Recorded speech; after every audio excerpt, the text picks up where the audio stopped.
Faites la pause, s'il vous plaît, Madame le greffier. Monsieur le connétable de Saint-Hélier. Présent. Madame le connétable de Saint-Laurent. Présente. Monsieur le connétable de Saint-Brelard. Présent. Monsieur le connétable de la Trinité. Présent. Monsieur le connétable de Saint-Pierre. Présent. Madame le connétable de Saint-Martin. Présente. Monsieur le connétable de Saint-Jean. Monsieur le connétable de Saint-Clément. Présent. Monsieur le connétable de Gruville. Présent. Monsieur le connétable de Saint-Boine. Présent. Monsieur le connétable de Saint-Marie. Présent. Monsieur le connétable de Saint-Sauveur. Présent.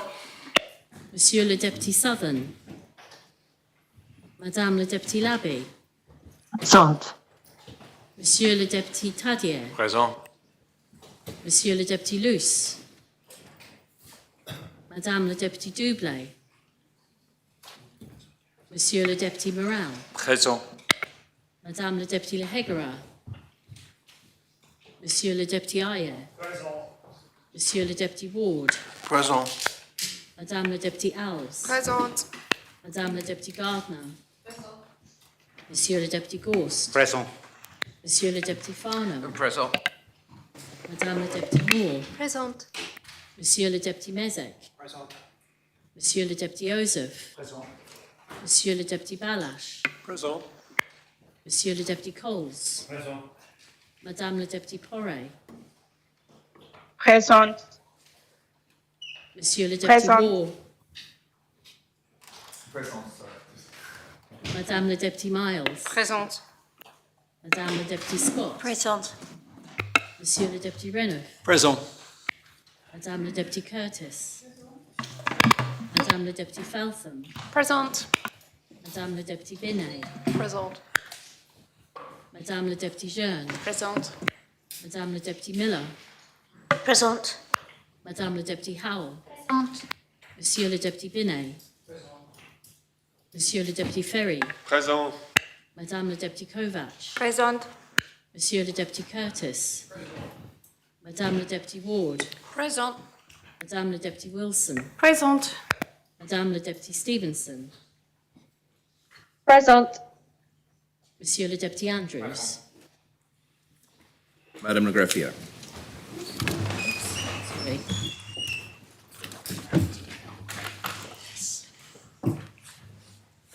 Prions Dieu. Notre aide soit au nom de Dieu qui a fait les cieux et la terre. Amen. Seigneur Dieu, Père éternel et tout-puissant, qui a établi le gouvernement et les puissances de la terre, pour le règlement et pour la conduite du peuple, et qui nous a commandé d'avoir toujours pour but la gloire de ton Saint-Nom. Nous te prions qu'il te plaise de donner à cette assemblée le don de conseil et de prudence, d'unir le cœur et les affections de tous ceux qui la composent, et de les conduire tellement toi-même par ton Saint-Esprit, que toute leur délibération étant accompagnée de ta bénédiction, réussisse au bien et au soulagement du peuple, qui te plut de commettre le soin. Car nous t'en prions au nom et par le mérite de ton Fils bien-aimé Jésus-Christ, notre Seigneur, qui nous a enseigné de t'invoquer en disant: Notre Père, qui es aux cieux, ton nom soit sanctifié, ton règne vienne, ta volonté soit faite en la terre comme au ciel. Donne-nous aujourd'hui notre pain quotidien, et nous pardonne nos offenses, comme nous pardonnons à ceux qui nous ont offensés. Et ne nous induis point en tentation, mais délivre-nous du mal. Car à toi le règne, la puissance et la gloire, au siècle des siècles. Amen.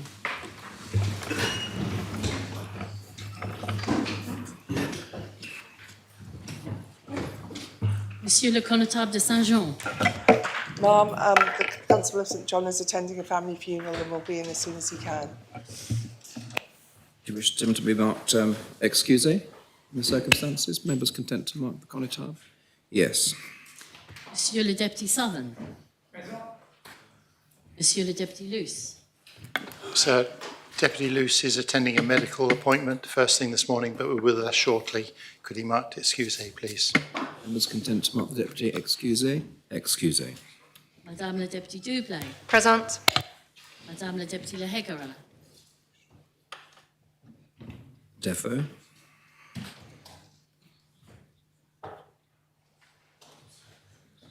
Simply interroge, Monsieur le Président. Les États sont constitués. Sir, can I just take this opportunity to inform the Assembly that I have an appointment this morning, so I will be stepping out, but I should be back before the end of question time. Thank you very much. So moving on to the consolidated order paper for today. There are a number of enactments tabled under B, documents presented under C, and the following propositions have been lodged under D. P23, Road Traffic Offences and Penalties Amendment, lodged on the 6th of May by Deputy Catherine Curtis. P27, Draft Elections, Electoral Registers Amendment Law Amendment, lodged on the 29th of April by the Comité des Connetables. P28, Draft Elections Amendment Law Amendment, lodged on the 25th of April by Deputy Jeune. P29, Social Rents Plan to Reduce Rental Stress for Tenants Amendment, lodged on the 6th of May by the Minister for Housing. P34, Consultation and Report on Pre-Sale Agreements for Land and Property Transactions, lodged on the 30th of April by Deputy Andrews. P35, Amendments to Standing Orders, Revise Code of Conduct, lodged on the 30th of April by the Privileges and Procedures Committee. P36, French National Identity Cards as Valid Travel Documentation for French Citizens, lodged on the 30th of April by Deputy Balash. P37, Draft Single-Use Plastics, etc. Restrictions Law Amendment Regulations, lodged on the 6th of May by the Minister for Infrastructure. And P38, Differential Pay for Ministers, Scrutiny Chairs and Committee Chairs, lodged on the 12th of May by Deputy Renouf. There is nothing under E, F, G or H. A number of written questions have been placed and responded to under I, which brings us to oral questions on notice, for which 2 hours and 20 minutes have been allowed. And the first question, Deputy Ayer, will put to the Minister for Treasury and Resources. Deputy Ayer. Thank you, sir. Given the predicted decline in revenue from fuel duty relative to inflation and the decrease in tobacco consumption, will the Minister advise whether she is considering any new consumption taxes, including a tax on sugar? Thank you, sir. Minister. Thank you, sir. I thank the Deputy for his question. The latest analysis shows that revenue from fuel duty remains steady for the time being and is not declining at the rate we might have anticipated. As described in the Budget 2025, ministers have been closely monitoring fuel duty levels and are ready, when needed, to propose alternative charges that will begin to make up the funding lost from declining fuel duty.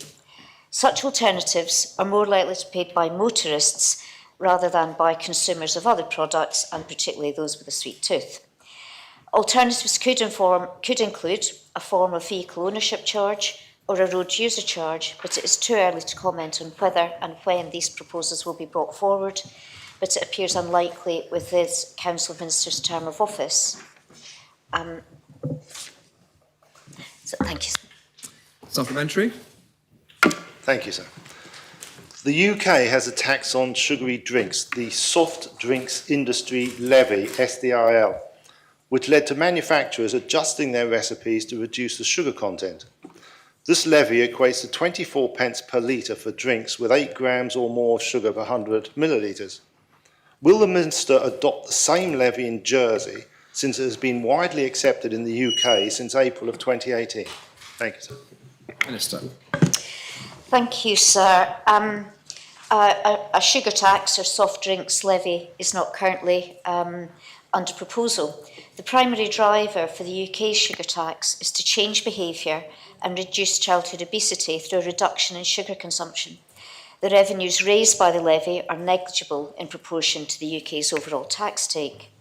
As the Deputy pointed out, the UK sugar tax has spurred many makers of soft drinks to reduce the sugar content in their products to escape the higher rates of tax. Those products are, of course, now imported into Jersey with reduced sugar levels.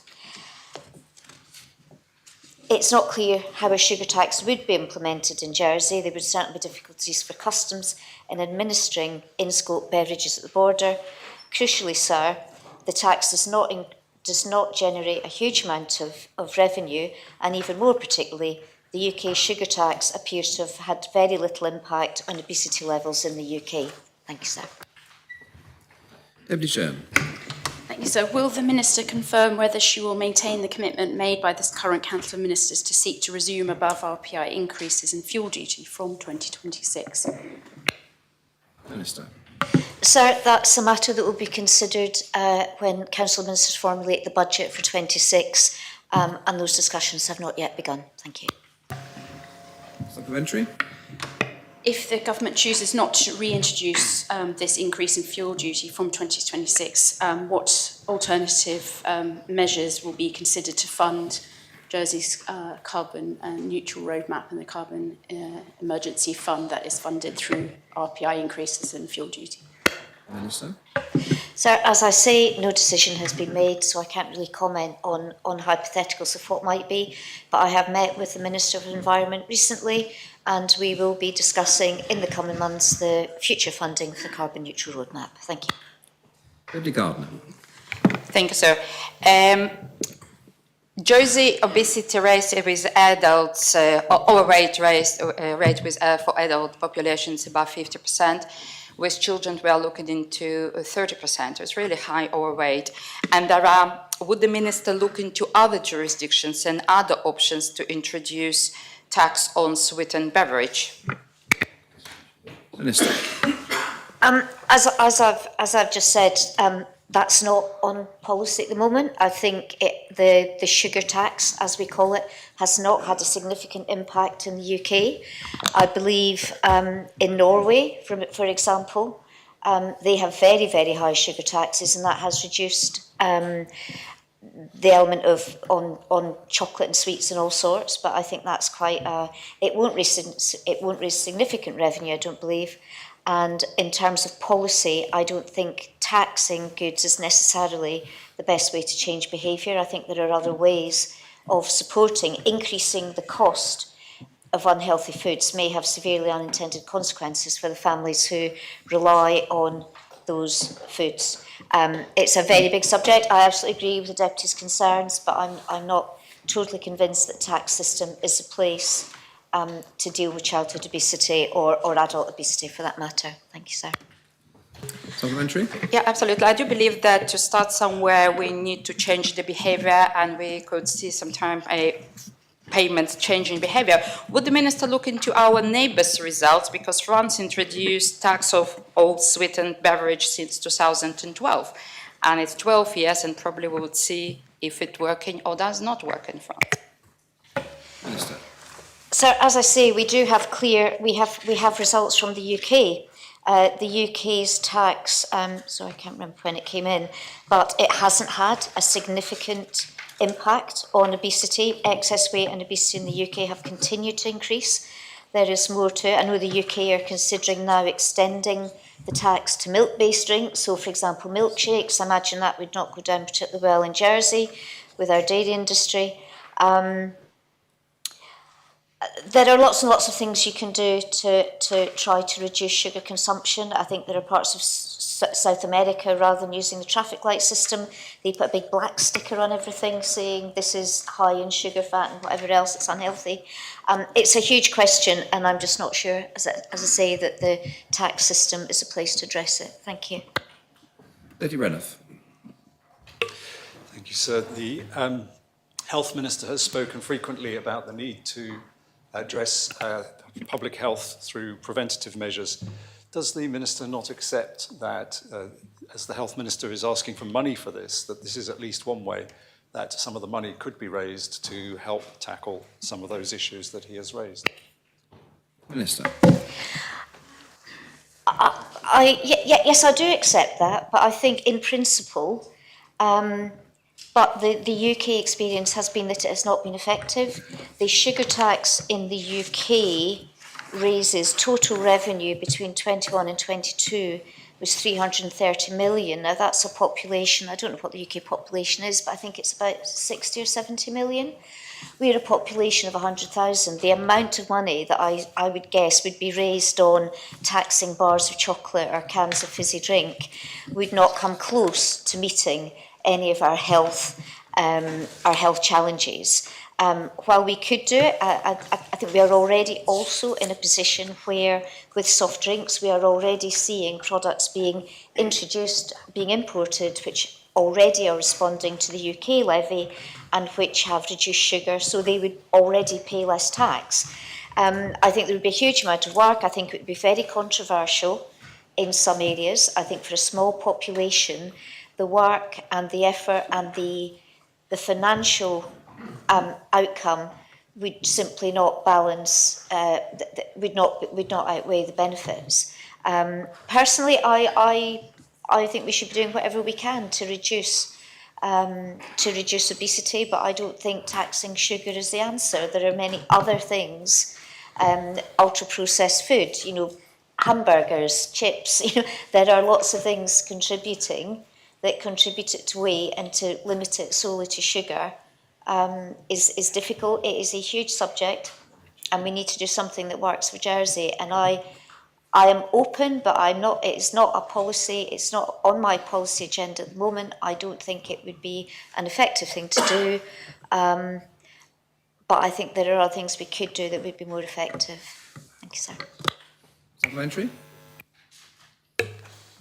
Yes, sir. I mean, the reason we tax things like alcohol and tobacco and so on is partly to help pay for the damages caused, and that principle is sort of well established in taxation. Listening to the Minister speak, she's saying on the one hand she's open, on the other hand she has deep scepticism. I wonder if she could provide some clarity on whether she actually, in the end, has an in-principle objection to this kind of tax on sugar or indeed ultra-processed foods, in other words, using the taxation system in this way, or is she actually open to the possibility that it might be a viable solution? Minister. On balance, I do not think we should put any more taxes on food or sweeties, because we would be effectively penalising children, and possibly penalising the very low-income families that are most troubled, most at risk of obesity. I heard a piece on TV this morning, a clinic in the UK who's working on childhood obesity, and the vast number of children they are seeing are from disadvantaged backgrounds. What we have to do is support those families with education, and there are things like the Early Start vouchers, which provide free fruit to families with children under 5 on income support. And I think initiatives like that are more likely to be beneficial to the population than putting tax. Tax is a blunt instrument.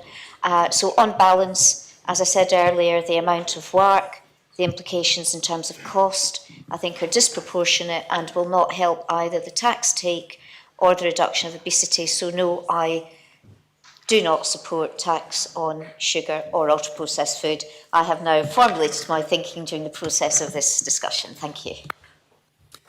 Deputy Tadea. I don't need to ask my question now, sir. Thank you. Deputy Andrews. Thank you, sir. Does the Minister agree with me that the government should prioritise nutrition education over that of imposing a sugar tax? Minister. Yes, sir, absolutely. Supplementary? Thank you, sir. And is the Minister in agreement with me that such a tax would be impacting the low and middle income earners who are already the burden of personal income taxation? Minister. Yes, I think, as I've previously said, additional taxes on food will impact those on low incomes will have greater impact on those on low incomes than it will do on the others who have higher incomes. Joseph. Thank you, sir. Whilst understanding the reasons for the Treasury Minister being asked these questions, I wonder whether the Treasury Minister would agree that taxation decisions are best taken within the context of a long-term policy and in the context of working towards the budget for this year. Would she perhaps invite members to take part in a refresh of the last long-term tax policy, given, which I think was done in 2014, in order to anchor down the fall-off in revenue that she's having to deal with? It's a helpful suggestion. I think she agrees that long-term taxes are best dealt with, anchored into long-term policies, not short-termism. Would she agree? Yes, sir. I think I've said that already. I absolutely agree. Tax decisions need to be taken in the context of our budget. They need to be considered carefully to make sure that they work in the long term, as the Deputy says, and that there are no unintended consequences that impact those who are least able to bear them. I'm not quite sure what the Deputy meant in terms of the tax briefing, but that is something we can consider in the future. But as we are about to start the budget and we have a number of other very big projects, it's possibly not something that's at the top of my list just yet. But I thank the Deputy for his suggestion. Thank you. Supplementary? Deputy Southern. Yes, briefly, sir. The Minister's attitude seems to be that there are plenty of things that we could do, but she proposes to do nothing. Is that not an accurate description of her policy? Minister. No, sir, I don't think it is. It is an accurate description of my views as regards using the tax system to deal with issues about public health and childhood obesity. I don't think that's the place. Generally speaking, particularly not where food's concerned. I'm sure there are things that could be done that would be more effective, but those sit within other policy areas, such as health and public health and possibly education. Thank you, sir. Supplementary? Deputy Doublé. Thank you, sir. Does the Minister acknowledge that families might be choosing sugary foods and drinks over healthier foods because of the high cost of food at the moment? And does the Minister not think that if there were some kind of tax on these unhealthier foods, we could use it to subsidise the healthier foods perhaps along the lines of a Healthy Start scheme, which they have in the UK? Minister. Sir, as I've said, we do have the Healthy Start scheme here as well, and that's a question that the Social Security Minister could perhaps comment on another occasion. We do have a Healthy Start scheme, which I believe gives vouchers for fresh fruit and vegetables, I believe, to income support households with children under 5. So we do already have that scheme, but I don't believe that taxing unhealthy food, which many people do rely on, will not generate the amount of money we need to subsidise other foodstuffs or to support income support. Thank you, sir. Supplementary? Yes, thank you, sir. This Healthy Start scheme, are the public aware of this, Minister, and is it being, what's the take-up of this scheme? As I say, that question's outside my remit, although I know about the high levels of this scheme. I could not be I can't comment with any certainty on the operational aspects, and that's a matter for the Minister for Social Security. Deputy Kovac. Thank you, sir. Does the Minister think that GST as blanket tax makes it harder for low-income people to afford healthy food? So the subject of GST on food has been debated at length during this sitting.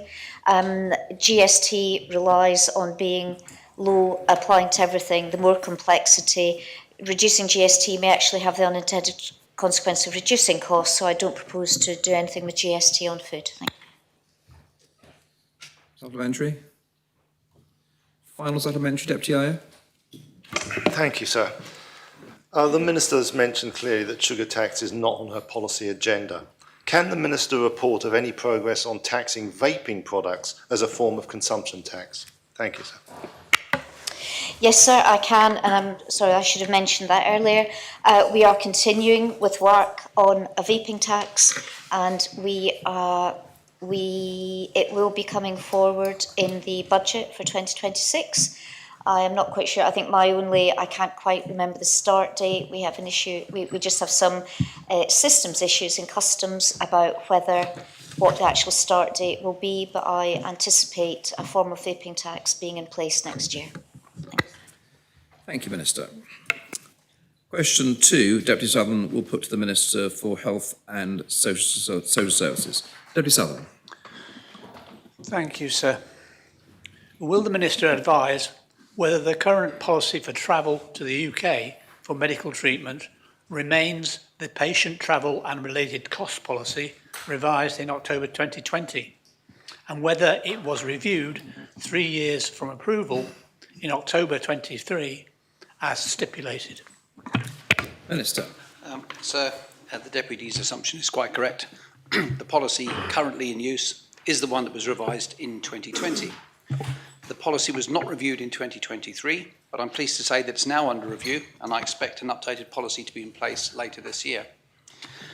Pending completion of that review, and in light of a situation that was kindly brought to my attention by Deputy Sutherland, I've asked officers to make an interim change to the policies to state that we may fund escort accommodation in addition to travel, where both the patient and patient escort are from households on income support. Supplementary. Thank you, sir. When the Minister says the policy will be subject to review, what exactly does he mean by review? Minister. A thorough review, reviewing all elements. So, Deputy Stevenson. Thank you, sir. Can the Minister explain why the travel and cost policy mentioned in the question does not apply to IVF patients receiving publicly funded treatment in the UK? Minister.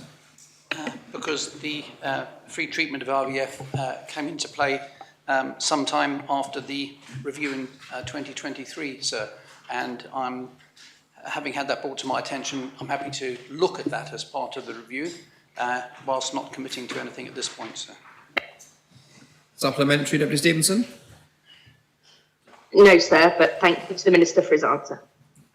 Deputy Gardner. Thank you, sir. Would the Minister give a bit more details? What are the parts of the review? What are the content of the current review? Minister.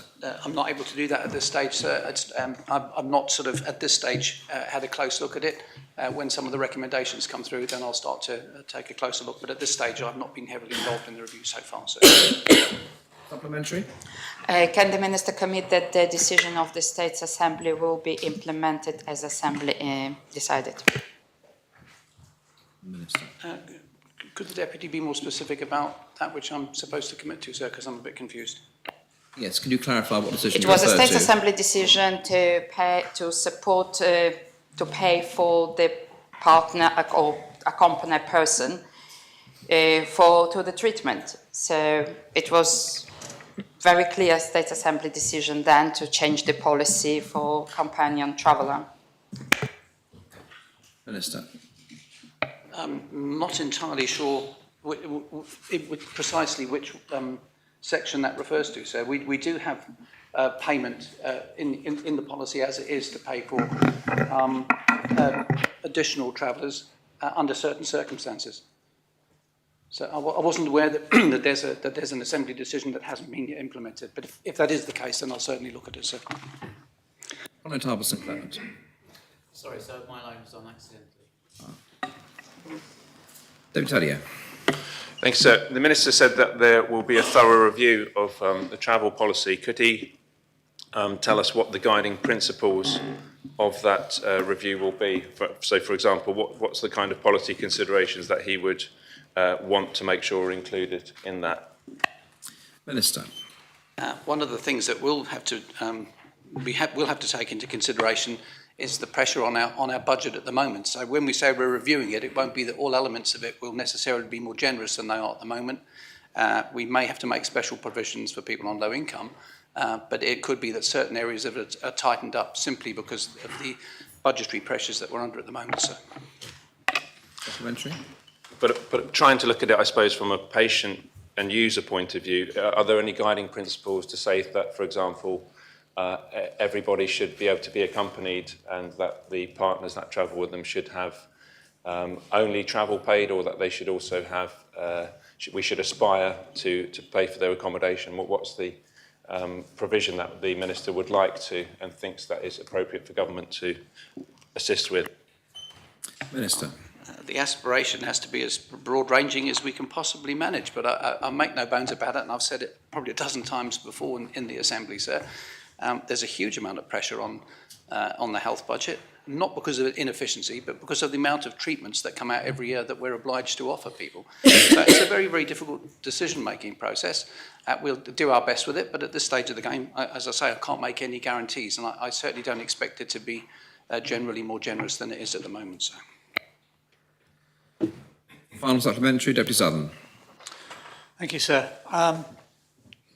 Does the Minister admit that one of the problems with this system is that of payment in advance for those people who are unable to support, for example, and that in the past the costs have been offset against special payments made through Social Security in order to cover these types of incidents? Minister. Yeah, I will certainly concede that certainly in my 13 or 14 months in the job, that there are instances that present difficulties, and that they've been pointed out to me, and some of those are when people have to go at very short notice to the UK, and that is an area that I've asked to be reviewed as well, so that we might be able to make special provision in certain urgent circumstances. So. And in terms of funding, is the Was Minister... that part of your last question, was it? I believe Was it's that- an extension of what we were discussing, sir. But if you rule If you've had your final supplementary, you've had it, but Very happy to answer that, sir. I'll just say that that's the point of the review, to look at what might be done and the way in which we would do it to make it practical and workable, sir. thank you, Minister. Deputy Ozef will put the third question to the Chief Minister. Deputy Ozef. Thank you, sir.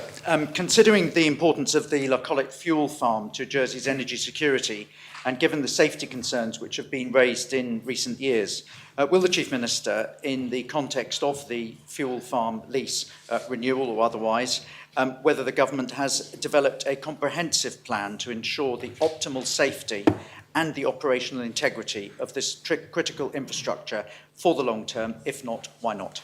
Thank you, sir. Chief Minister. Yeah, thank you, sir.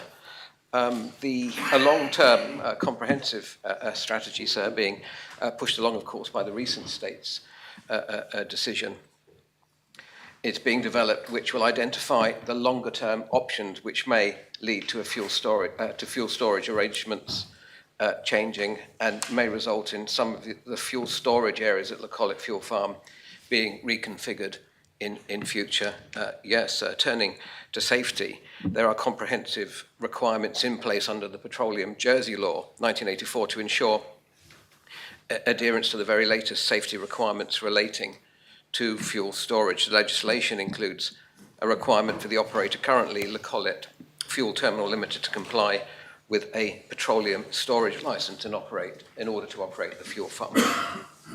Safely, sir, this licence has to be renewed annually following a review by the States of Jersey Fire and Rescue Service in consultation with external specialists to ensure that the very latest safety standards are met on the Locolit site and are in accordance with our law, sir, and international best practice. Thank you. Supplementary. Thank you, sir. I recently had a meeting, as the Chief Minister knows, with himself and the Infrastructure Minister, and then subsequently found out that the Council of Ministers at present intends to issue a 15-year lease to the incumbent operator. I wonder whether the Chief Minister, in the context of that 15-year decision, having had 10 years in order to plan, I've asked him questions, whether he really actually believes that he really is putting the public interest tests of safety and security and integrity in at the heart of his, and just not simply putting it off to the next Council of Ministers.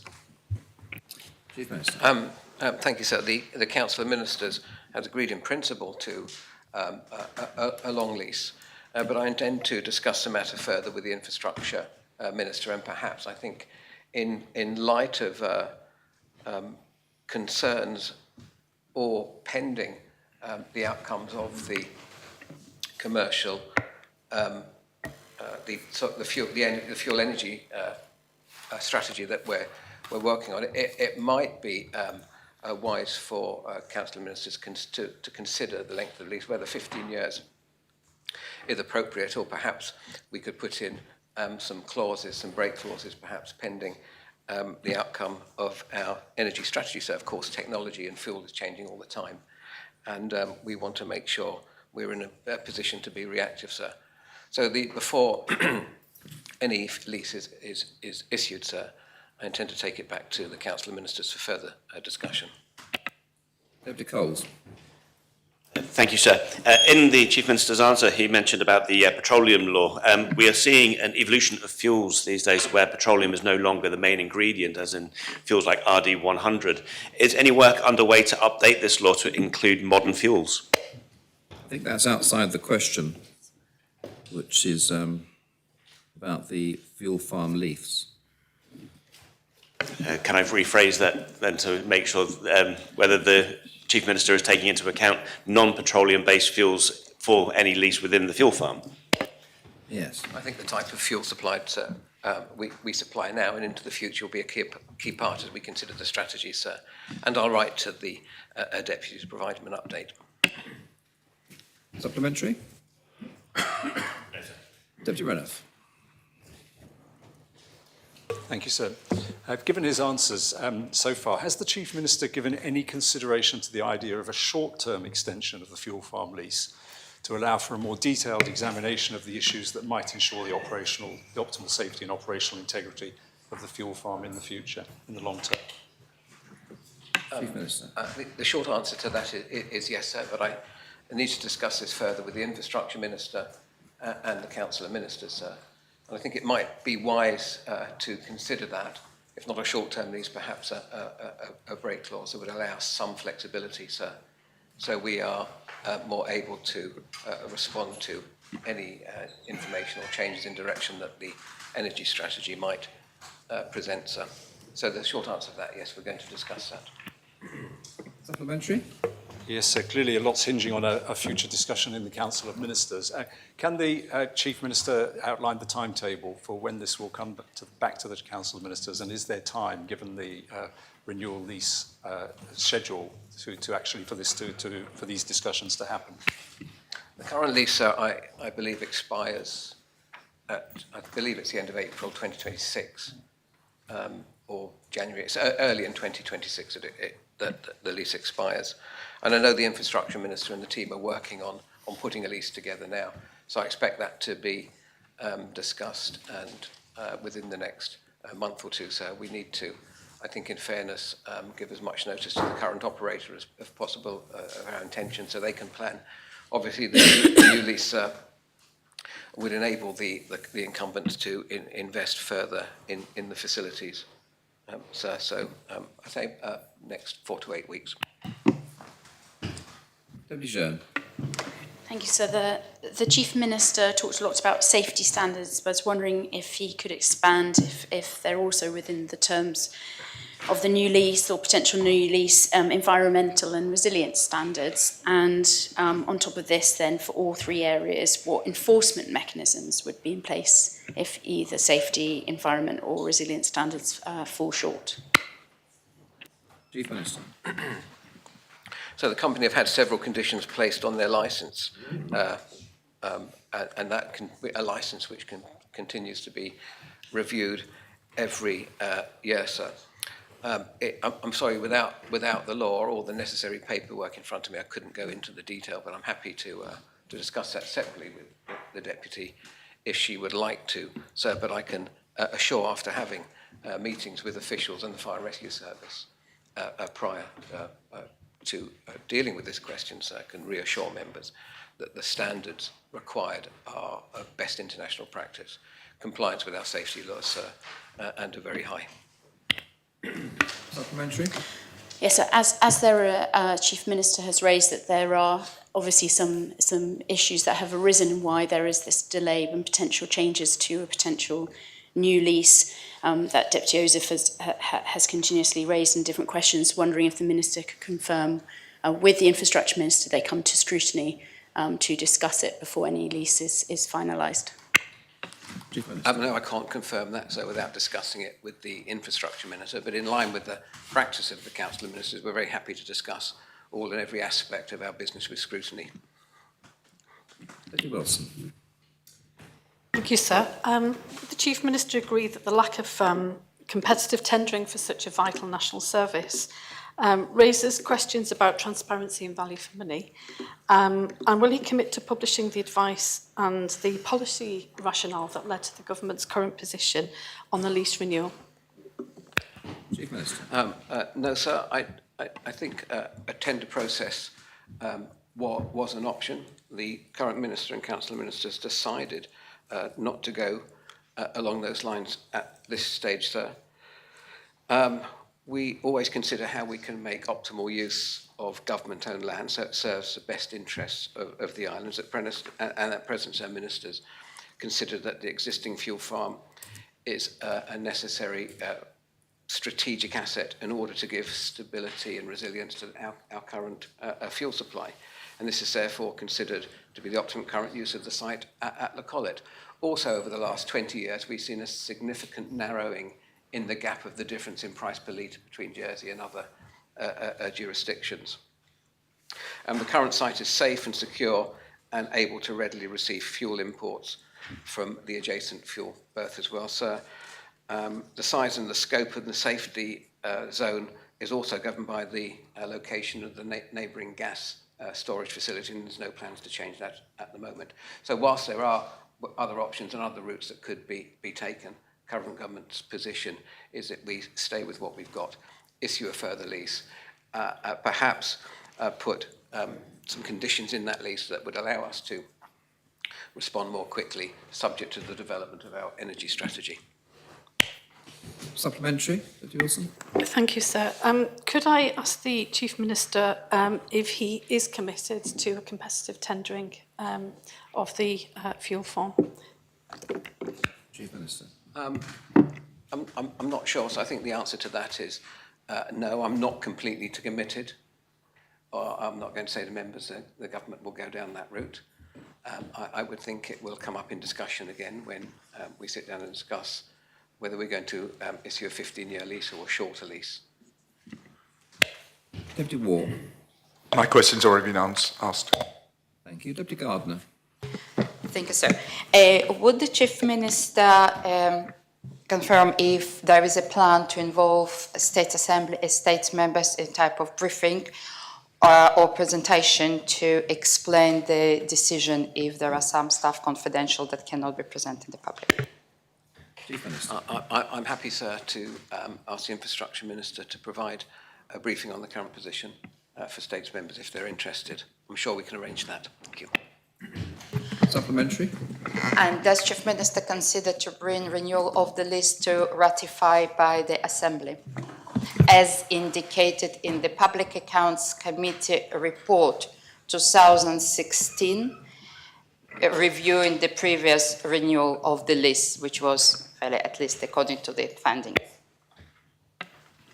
I believe so, and I stand to be corrected that anything over, I think it's a 9-year lease, can be called in by a member for a discussion by the Assembly. But so I think that's a composition. So I think if, judging by the mood of the Assembly, if a 15-year lease is proposed, it's very likely to come to the Assembly. Final supplementary, Deputy Joseph. So I'm somewhat grateful for the Chief Minister's answers because I have, as other members have heard, been trying to get the facts out in relation to the fuel farm. I asked the Chief Minister in January in a oral question, which I gave notice to him for. He said that basically the lease clauses were going to be extended until the 30th of April, and then the government considered procurement options. Would you agree that the mood of the Assembly, in having been somewhat aghast at hearing that now there is not maybe going to be a certainty of a 15-year lease, would you actually urgently now take seriously the questions that have been raised with respect and in the public interest about the replacement of the fuel farm, and would he agree to meet with me and any other member that wished to discuss the options, including the chair of the scrutiny panel, in order that we may have a proper discussion about Jersey's most vital, important fuel farm facility? Thank you, sir. Chief Minister. The first question, I and other ministers are always prepared to meet with any States member at any time, sir. So the answer to that is yes. But I just want to iterate that We always consider how we can make best optimal use of our land. Presently, the government considers that the existing fuel farm is required as an important strategic asset in order to give stability and resilience to our fuel markets in these rather uncertain times. And we consider the optimum site as being La Collette in the current setup, with a new lease to the incumbent, which would allow them to continue to invest in the site, sir. The current site, I reiterate, is safe, secure, and able to readily receive fuel imports from the adjacent fuel boards. But logistically, there are other issues outside of that with gas storage and so forth, sir. But I do respect the Deputy's position, his long-term position on this issue. I have some alignment with it, and that is why we need to, I think, with the Infrastructure Minister, discuss back at the Council of Ministers just exactly what sort of lease, length of lease, relevant terms, etc., needs to be put in place, not only to secure the future, the short to medium-term future of our current fuel supply, sir, but to give the government, this government and future government, future assemblies, options to respond to any future energy strategy, sir. I hope that's helpful. Thank you. Chief Minister. Sir, I do apologise for interrupting questions, but in a moment of realisation, I realised that I should have said about Deputy Leader Hegarur that she's not on Defoe. She's actually in London attending the CPA International Executive Committee, and therefore she's on State's business. I just completely forgot to make that point. Marked absent on State's business. Because she's one of our regional reps, so sorry about that. Thank you very much. Question 4, Deputy Wilson will put to the Chair of the States Employment Board. Deputy Wilson. Thank you, sir. Will the Chair outline how the States Employment Board is managing and monitoring health and safety policy within the Health Service? And given recent staff concerns regarding working conditions raised in the media, will he advise whether the SEB intends to review the application of the policy? And if not, why not? Thank you, sir. Minister. Thank you. The health and safety policy for the Health Department is aligned with the policy that is in place for the whole public sector, sir. Obviously, appropriately designed for the Health Department. The implementation is formally delegated to each department, which manages the day-to-day operational aspect, as the Deputy will well know from her former lives. The State's Employment Board is monitoring the policy by receiving monthly updates, which is a standing order on every SEB agenda.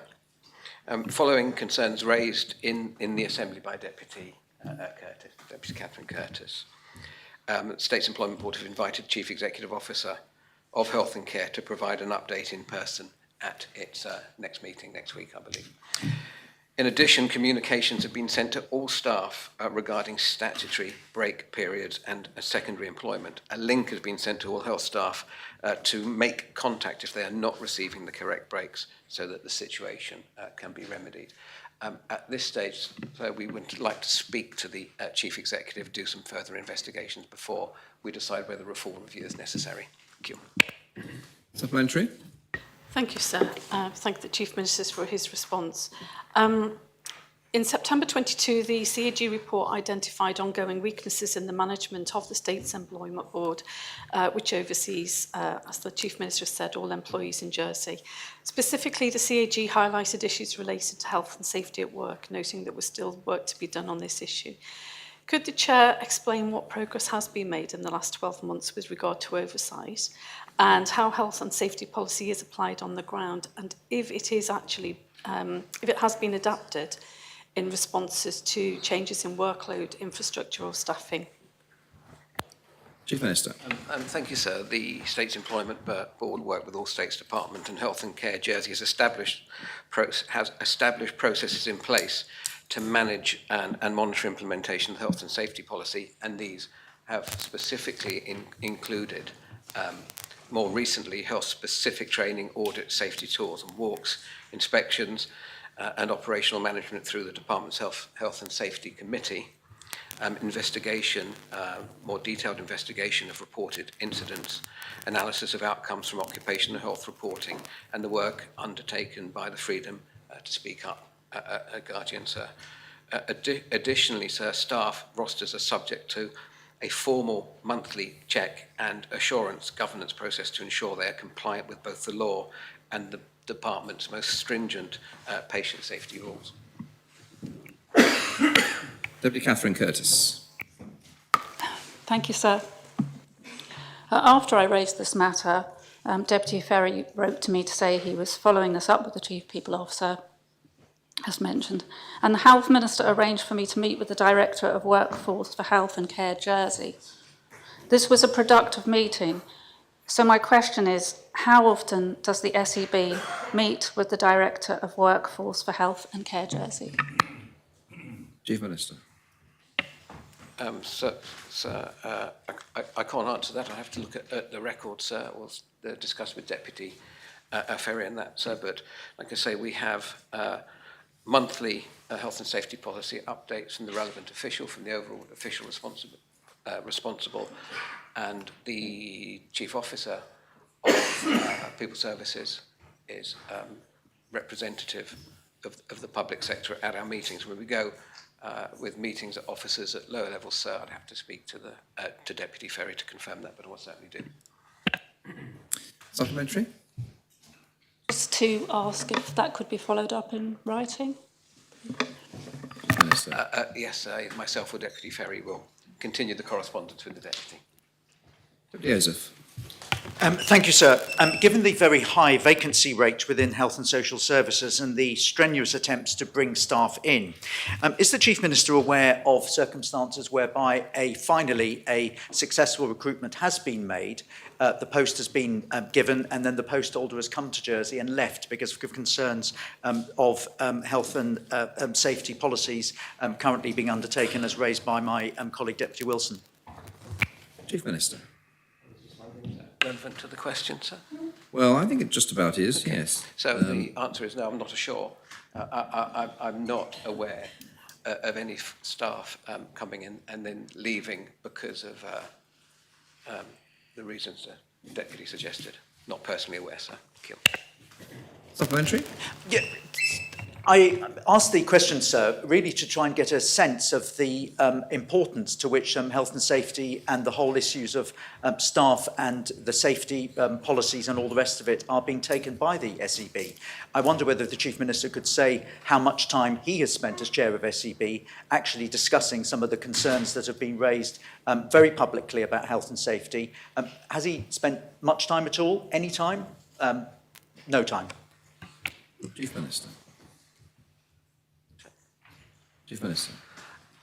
Well, sir, as I have said on a number of occasions, not recently in the last few minutes, health and safety is one of the key areas that the state's employment deal with, to the point that it is a monthly standing order item on our agenda, and we see full, detailed and lengthy reports about health and safety aspect throughout the whole public sector, including, sir, the health department. I happen to believe, sir, that we have a fantastic, qualified health staff, sir, working under difficult circumstances, dealing with challenges, not least staff shortages. There's a global staff shortage in qualified staff, sir, who are complying with all of the very stringent health and safety rules and patient requirements as required in the department, sir. Now, the State's Employment Board is not aware of any circumstances as described by Deputy Curtis. That's why we're looking into it in depth and in detail, sir. I, Deputy Ferry, and all members of State's Employment Board spent a lot of time working with it. I'm helped enormously by Deputy Ferry, who's the Vice Chair, and I'm not sure if the Deputy has ever sat on the State's Employment Board, but if he has, sir, he will realise that it's a time-consuming and important role, sir, and we do that to the very best of our ability and with as much detail as possible, sir. Thank you. Final supplementary, Deputy Wilson. Thank you, sir. I am grateful to the Chief Minister's the emphasis he places on that, but it's interesting that we still hear of reports where breaches of health and safety are still occurring, so it does question the reliability of the systems in place. Could he give some indication of how the SEB responds to things like exit interviews or surveys, or even engages with staff-side organisations to track these systemic issues in staff retention or morale that are related to safety concerns in particular? We receive regular reports and statistics on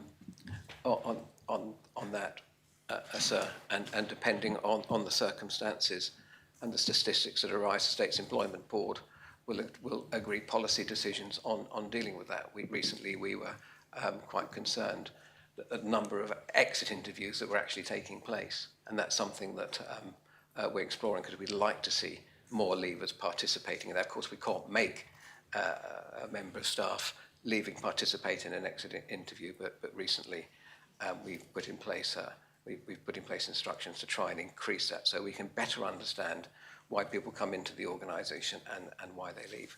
So that is constant work in progress, and the current State's Employment Boards are striving in all aspects of the work we have to do to make continued improvements right across the board, not just in the health service, but right across the board. And I'm pleased to say that recent reports have shown that some improvements are being made, not least the report in relation to the reduction in bullying and so forth. So we're doing our very best, we're moving in the right direction. I thank the Deputy for her questions. Thank you, Chief Minister. Question 5, Deputy Andrews will put to the Chair of the Privileges and Procedures Committee. Deputy Andrews. Thank you, sir.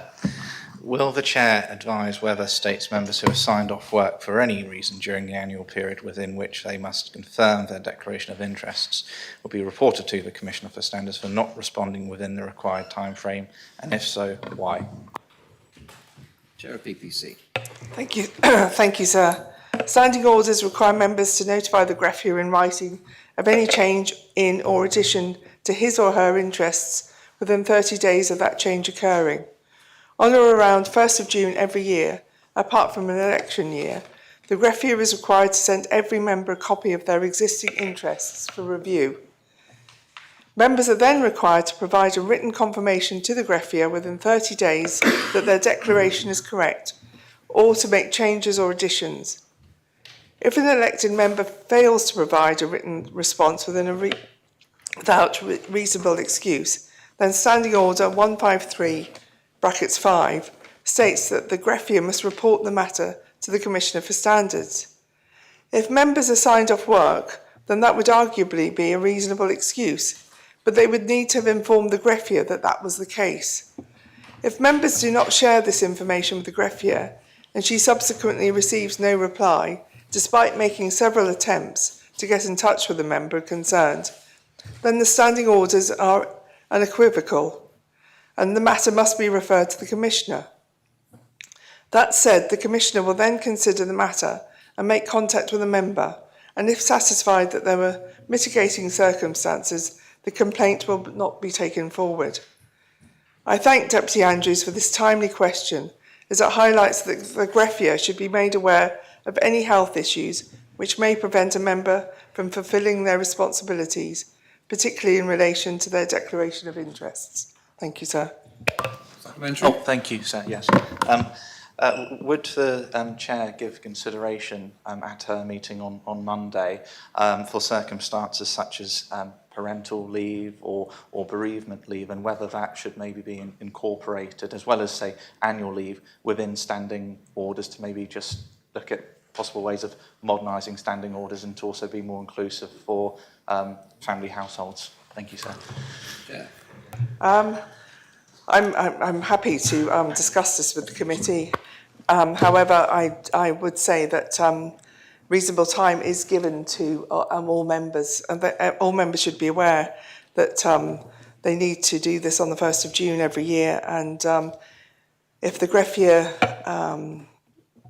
contacts a member, then I would say that reasonable time is given. And I will discuss this, but I think at the moment the standing order is quite fair.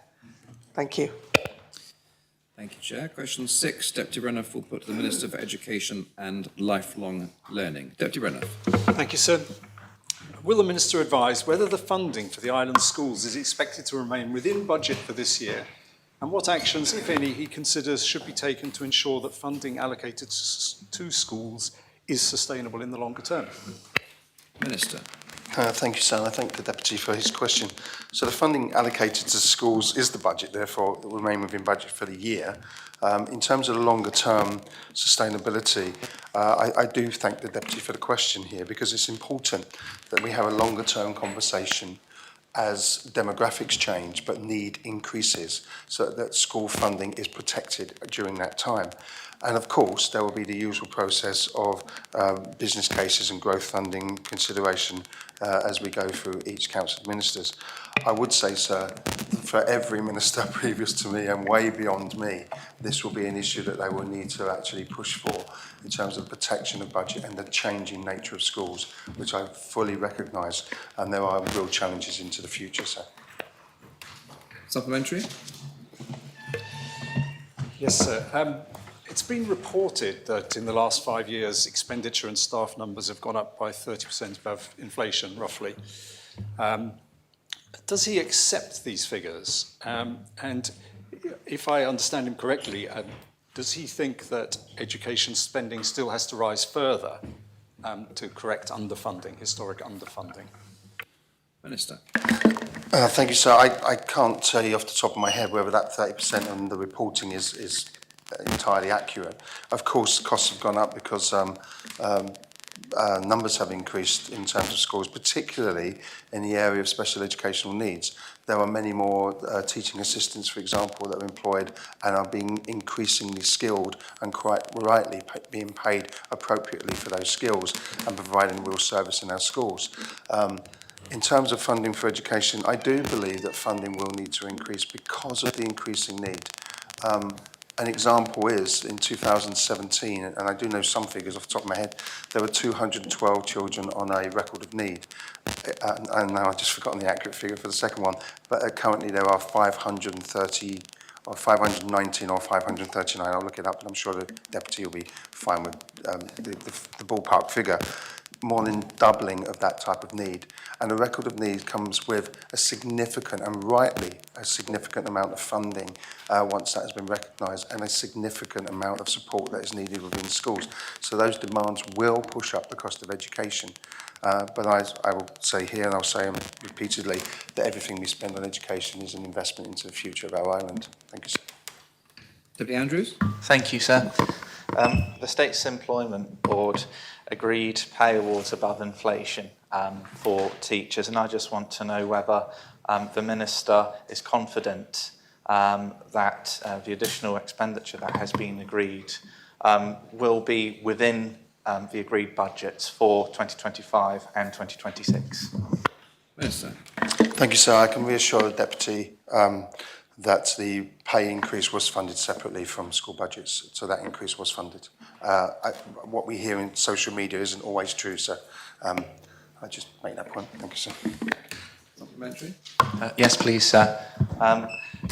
There have been several deficits that have been reported in the media across some of the island's primary and secondary schools. And I just want to know why is it that these overspends exist, and what actions are being taken to address those incidents? Minister.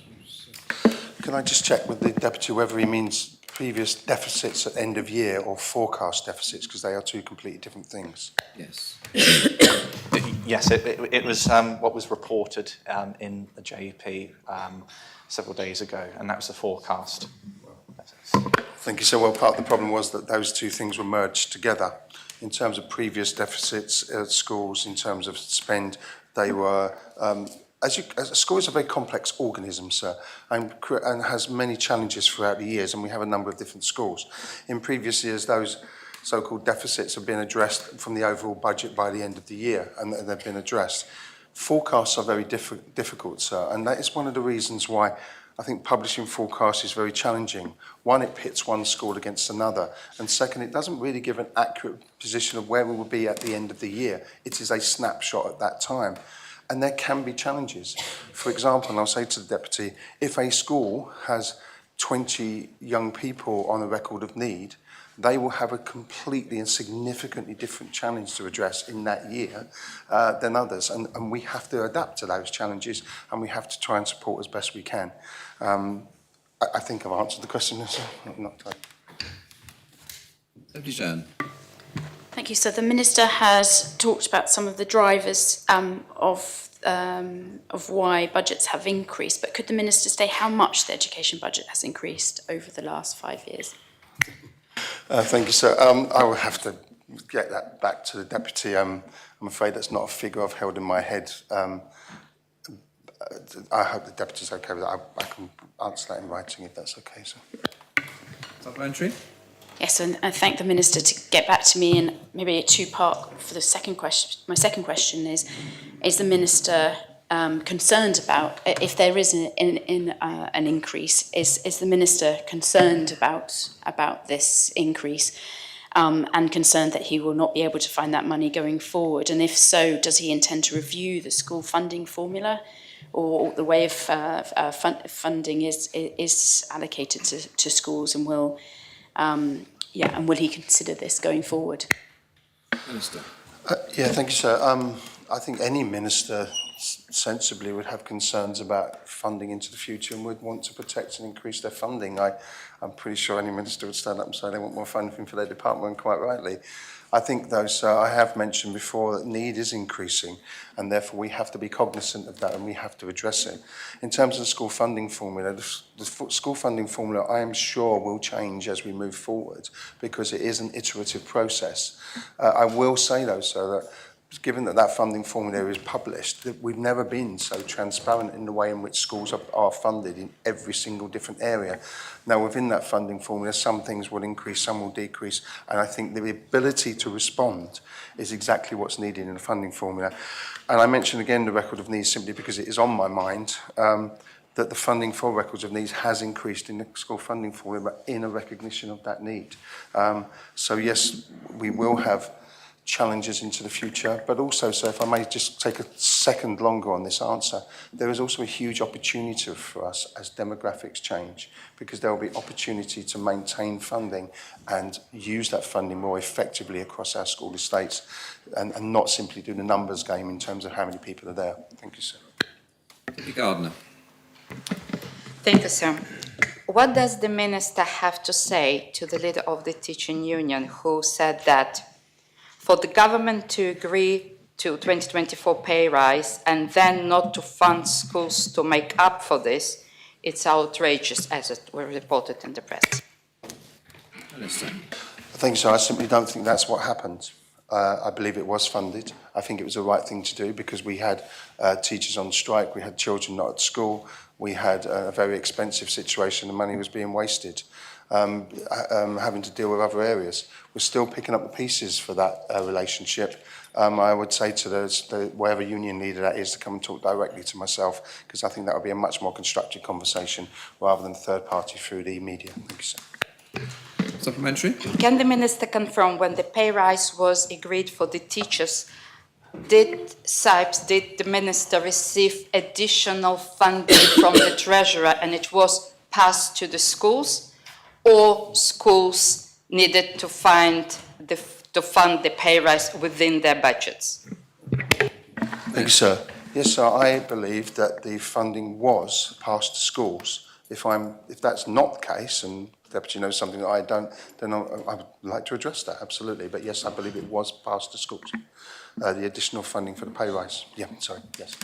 Thank you, sir. Deputy Ward. Thank you, sir. And I just come back to some more reporting in the press. There's concern, I think, made by Victoria College representatives that the split, the 47-53% split, which had been approved by the States Assembly in 2017, was no longer being correctly applied. Would the Minister like to comment on that commentary? Thank you, sir. Yes, be careful what you read in the press. So I would say that I believe that it was a state's decision that is still applied. The ALPU, as it's called, the average weighted pupil units, applies to the fee-paying schools. There is discussion at the moment to move to the funding formula and what that would mean and what that would look like into the future, which may be a very positive thing because we have much more clarity. I'm afraid we do have to have further discussions on that situation. I think it's around some specific areas, but no, the 47% is maintained. Thank you, sir. Supplementary. Deputy Coles. Thank you, sir. Can the Minister outline the roles and responsibilities of the trustees and governors when it comes to setting budgets and overseeing spend? Minister. Thank you, sir. Yeah, thank you. I think the Deputy for his question. Governing bodies have a really important role to play, particularly around school funding, in terms of monitoring spend. It's a very difficult job on a governing body, and subsequently we are, at this moment, so in fact in 2 weeks' time is the first meeting to talk to governing bodies about the much more clarity in what their roles are, and we've put something together and some work has been going on over the last few months to go very clearly through the areas of decision-making, roles and responsibilities, monitoring, accountability and the stakeholder voice for governing bodies. And following that will be a formal day of training to help back governing bodies in their role. So yes, they have a very important role, and I would thank all of those who give up their time for the governing bodies. It's really important we support governing bodies to know what their role is in holding head teachers to account in a positive but effective way. So. Supplementary. Yes, sir. Does that mean that the governing bodies are the first point of accountability for school budgets, or does it sit with the head teachers or you as the Minister? Thank you, sir. And I thank the deputies because that's a very, very good question. Obviously, it would be the head teacher who is the main person who would be responsible for the budget. But yes, the governing bodies do have an important role in terms of monitoring spend.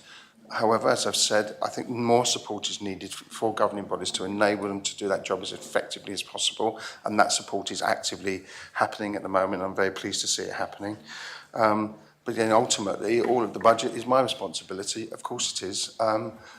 We will do our best in order to maintain good practice and the effective use of money from the education budget. Thank you, sir.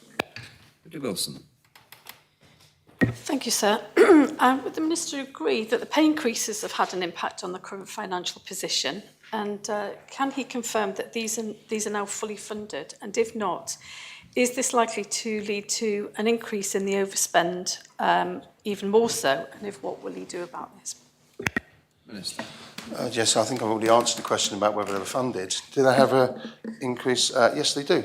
A positive effect, because what we've done is solve disputes. We have a 3-year deal so that we don't face disputes in the next 3 years, which I believe will help maintain staffing, will give some consistency from staff, and in the long term will save money effectively simply because we're not going through so much transience in staff and poor relationships within our education system. But the pay rise was agreed for the right reasons, funded, and I fully back it. So. Supplementary. Thank you, sir. I think there's something about balancing the books as well as actually addressing the industrial relations issues. And I wondered, given that there are still some outstanding issues relating to finalising terms and conditions which were promised, what plans he has to fund any additional expense that these may incur, and whether this increased the risk to the budget even further. Minister. Thank you, sir. Yes, and that's absolutely right. The move in terms of terms and conditions, particularly in making more time for teachers to do their job and to plan and mark, for example, is going to have a cost, and that's one of the challenges we face. And overall funding, yes, of course, that will increase that overall funding need. It's one of the many challenges that we have in schools, sir. But if we are going to have an education system where staff feel valued, staff feel that they can do their job effectively and professionally, they can be paid enough in order to stay on Ireland and live here, and children can get the best possible opportunity in education, that will cost money. And that's the difficult but honest conversation we have to have both across government, across this assembly and across our society. You cannot get something that you're not going to pay for. And if you want the best, you have to put the money up to get the best. And I think that's the discussion that we have to have. There was another part to the question, I think I missed it. Sorry, that's me going on. Okay.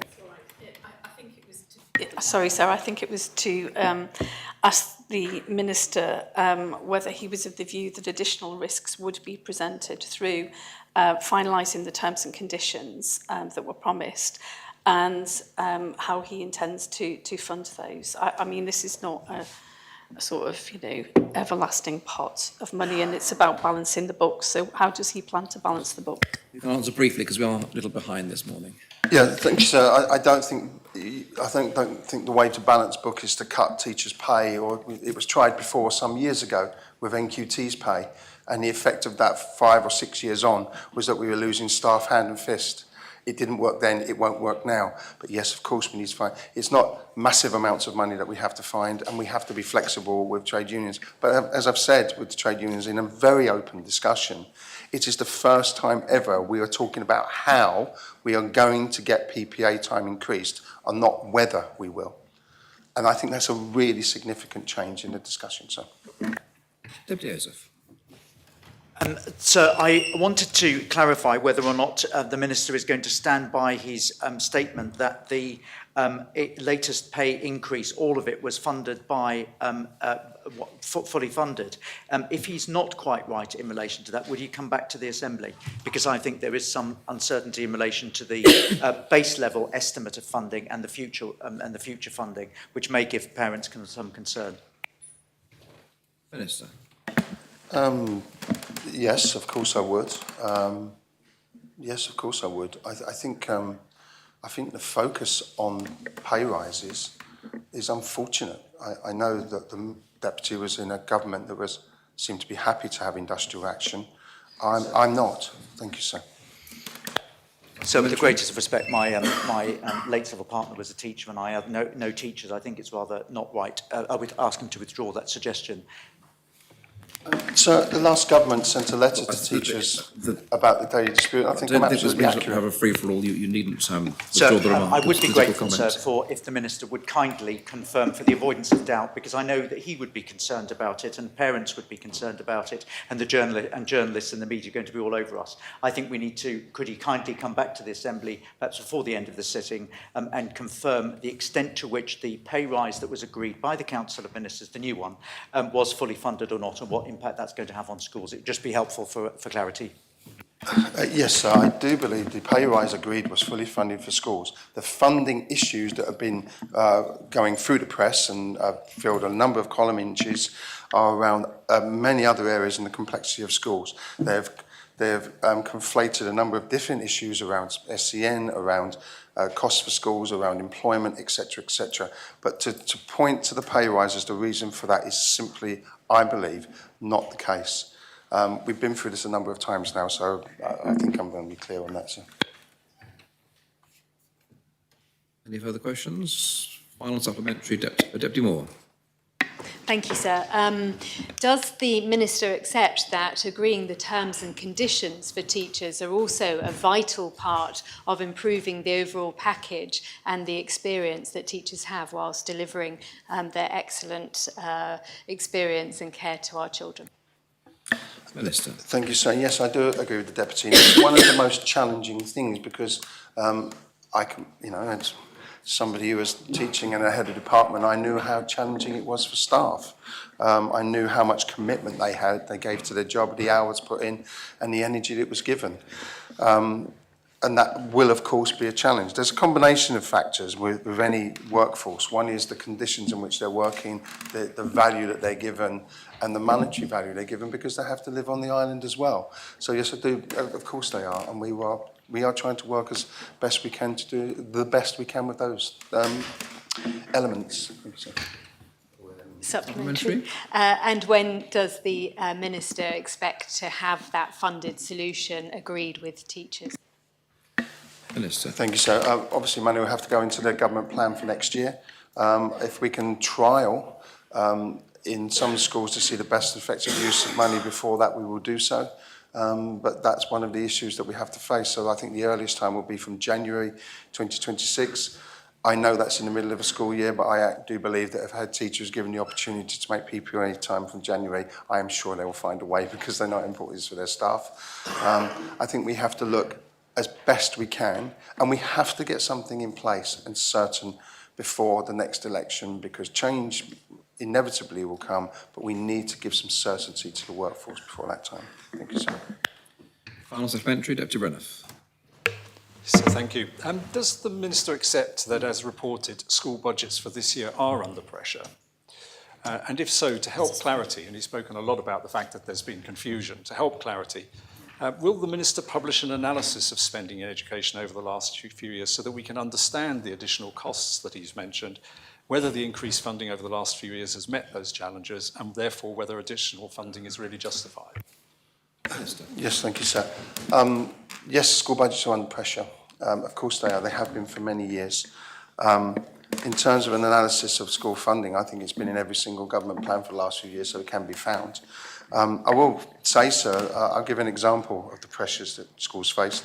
I think it was 2022, 2023, the Nason report was published about special education needs in schools, and that generated what was a need, a recognised need for, I think it was £13.1 million. What was actually agreed by Council of Ministers was £6 million. And so the inbuilt deficits and what was needed is now, lo and behold, come to roost, I think, to some extent. Now, that's not a criticism of anything before. It's an observation. And if we take those intelligent observations and look forward, we can have a much more considered, thoughtful and honest discussion about what is actually needed for the education system that we all want. And I hope that we can all have that discussion and we can move forward in a positive way. Thank you, sir. Thank you, Minister. Question 7, Deputy Doublé will put to the Minister for Children and Families. Deputy Doublé. Thank you, sir. Will the Minister please provide an update in relation to all current work streams associated with same-sex parental rights? Minister. Thank you, sir, and I thank the Deputy for and I thank the Deputy for that question. All impacted departments have been preparing to bring the Children and Civil Status Law into force. A comprehensive stakeholder map and comms plan have been prepared to ensure that clear information is provided to affected families and other parties. The Minister for Justice and Home Affairs plans to lodge the draft abolition of legitimacy law shortly. After this, I plan to lodge the Appointed Day Act to bring this package of legislation into force this autumn. When I last spoke on this subject in February, in fact, at that point, I was only to say that we would bring this into force later this year. So there is further clarity there that it will be in the autumn that we bring those Appointed Day Acts. Thank you. Thank you. Supplementary. Thank you, sir. I thank the Minister for his answers. Could the Appointed Day Act for the same-sex parental rights not be lodged immediately without waiting for the legitimacy work? No, it is our plan.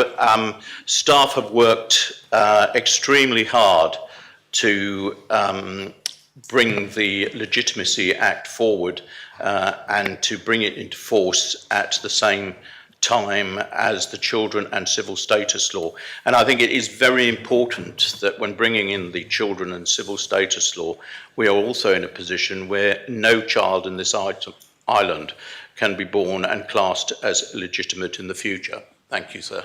Sorry, sir, the Minister didn't answer my question. Is it possible for the Minister to lodge the Appointed Day Act for the same-sex parental rights separately? Is that something that is possible? I would say that we have no plans to do that, and that we want to bring both together.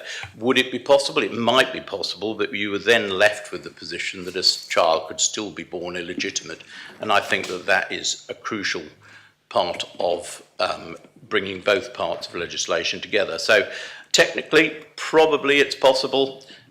Is it wise to do so? I don't think so. Thank you. Thank you, sir. The states passed this to ask the Minister to take this forward in March last year, and it's taken quite a long time to get to this point, and as the Minister said, maybe in autumn.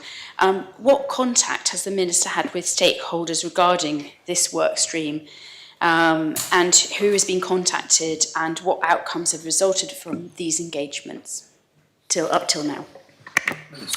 Right, up to now, and I think I answered this question. I also answered this question back in February.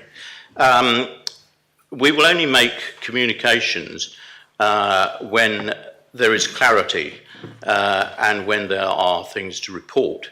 A stakeholder mapping exercise has been completed, which has identified the ways in which officers will engage with groups, including operational departments, charities, and community groups that are the directly impacted families. The relevant heads of communication have been briefed by policy on the key changes, and a comprehensive plan has been developed. Changes to the government web pages have been identified, and officers will work with the web team to make these amendments when the Children and Civil Status Law comes into effect. That's when the Appointed Day Act is agreed. At the moment, communications are focused on operational departments that will be key partners in delivering the changes, such as the Family Court Superintendent Registrar. It is planned that clear and accurate communications, and I stress accurate because I do not believe in ad hoc communications where dates are uncertain and later you have to come back and say, well, actually, we can't deliver it on that date. These will be rolled out to families and community groups once a coming into force at date has been put before the States Assembly via the Appointed Day Acts for both acts. Once members have debated this, we will be in a position to communicate to families with certainty. Thank you, sir. Supplementary? Yes, sir. Obviously, this government committed at the beginning to be open and transparent with citizens, and of course this is a specific, this legislation will affect a specific group of people who have been very much pushing and ministers and past ministers as well to get this finally passed. Wouldn't the Minister think that is actually a good idea to actually be continually communicating, as you are with the States Assembly, so you are giving us some assurances, the Minister is giving us some assurances. Would that not be the case the same, for example, with those who specifically reach out to the Minister in the last 12 months, which we know of cases that there has been, to be able to give them some assurance that this will come before the end of the political term? Well, of course, speaking to the states, that means that the information is in the public domain and is reported on. Once again, I stress that I believe in accurate communications. There is no attempt to hide anything. I was contacted only yesterday by one of the parties, and I'm quite happy to send them a response in a very similar way to the way I'm updating the states today. But as regards overall communications, I think it is important that everyone the communications go to everybody at the same time, and I also stress that they need to be accurate. And with the addition of the legitimacy law, which I have to say, and I have to thank staff for working so hard to get that done at the same time as the other act, I think that it would, to quote inaccurate dates, etc., I don't believe in that. So that is where it is. There's no attempt to hide anything. I just believe, and that is my style of communication. Thank you. Yes, sir. The Minister says autumn. Are there any risks that could derail that timetable? No, I don't believe there are actually. I can tell you where we are on certain of these sub-work streams. Surrogacy guidance has already been drafted. Parental orders and recognition orders, process maps and draft forms have been developed for For the parental order and recognition order, the family court has been briefed on these changes and are making preparations to hear applications. The superintendent registrar is working to design and order registers and put the new registration process into the place. And further work is required on the assisted reproduction unit to finalise guidance and relevant parental consent forms, but I don't believe that any of those will prevent us from meeting that autumn deadline. Thank you. Supplementary? Yes, so can I just confirm then that the Minister has 100% certainty that the Appointed Day Act will be brought before the end of this political term, and in fact in the autumn? Well, is anything in this life actually 100% sure? I don't think it is. So I won't say anything, I won't say 100%, I'll say 99.9. Thank you. Joseph. I just wondered whether or not, given the airing, I don't want to take any of the Assembly's note, would the actual Minister agree to meet, rather than just communicate via the Assembly, some of the parents that have been spoken about, because it does sound rather distant. Would the Minister just agree to meet some of the parents because they're concerned? They're a growing number of people and they will be listening and thinking that we've got a remote government. Well, it's interesting you say that, but sorry, it's interesting you say that. But the parents actually, I haven't had contact from parents. You know, if somebody wished to meet with me, then yes, I would meet with you. As of yet, I have not had contact from parents. I've had contact from organisations. I had one yesterday. But as regards the parents, no, I haven't. But I would be quite happy to meet. Thank you. Supplementary? So I wonder whether you could just say whether the Minister's actually ever met a same-sex parent and discussed these issues with them. Has he done so in the last 6 months, raising these concerns? I have met, not necessarily with this, in relation to this law, but I certainly have met a same-sex parent. I think, I have to say again, I think the staff have done an absolutely marvellous job in bringing this legislation together, and I would like to thank them. Thank you very much. Deputy Gardner. Well, Minister indicated that he believes that it's wrong to bring parental rights law before the legitimacy law. I would like to check with the Minister if the Minister consulted with the stakeholders, and I have several in mind, including organisations, and if this is their view as well, that they would rather to wait to legitimacy law before the parental laws will be brought forward. Minister. Well, I don't actually think it would make a great deal of difference in the time. I think the two laws. So it was about the consultation. Has the consultation taken place or not? I would have to check whether the officers have actually consulted, but I would say that the news that the legitimacy law was to be brought in place at the same time as this law, when we spoke about it in February, was very well received. I have to say that I don't believe that, I can't say whether the officers have consulted. I think they have done what I consider to be for the very best for the families and children involved. Supplementary? Absolutely. I believe there is a pregnant couple right now that actually would welcome the parental laws coming in force. I would like to get a clarification with the Minister if during the last year, Minister had a meeting or meetings with any stakeholders connected to this law. Minister.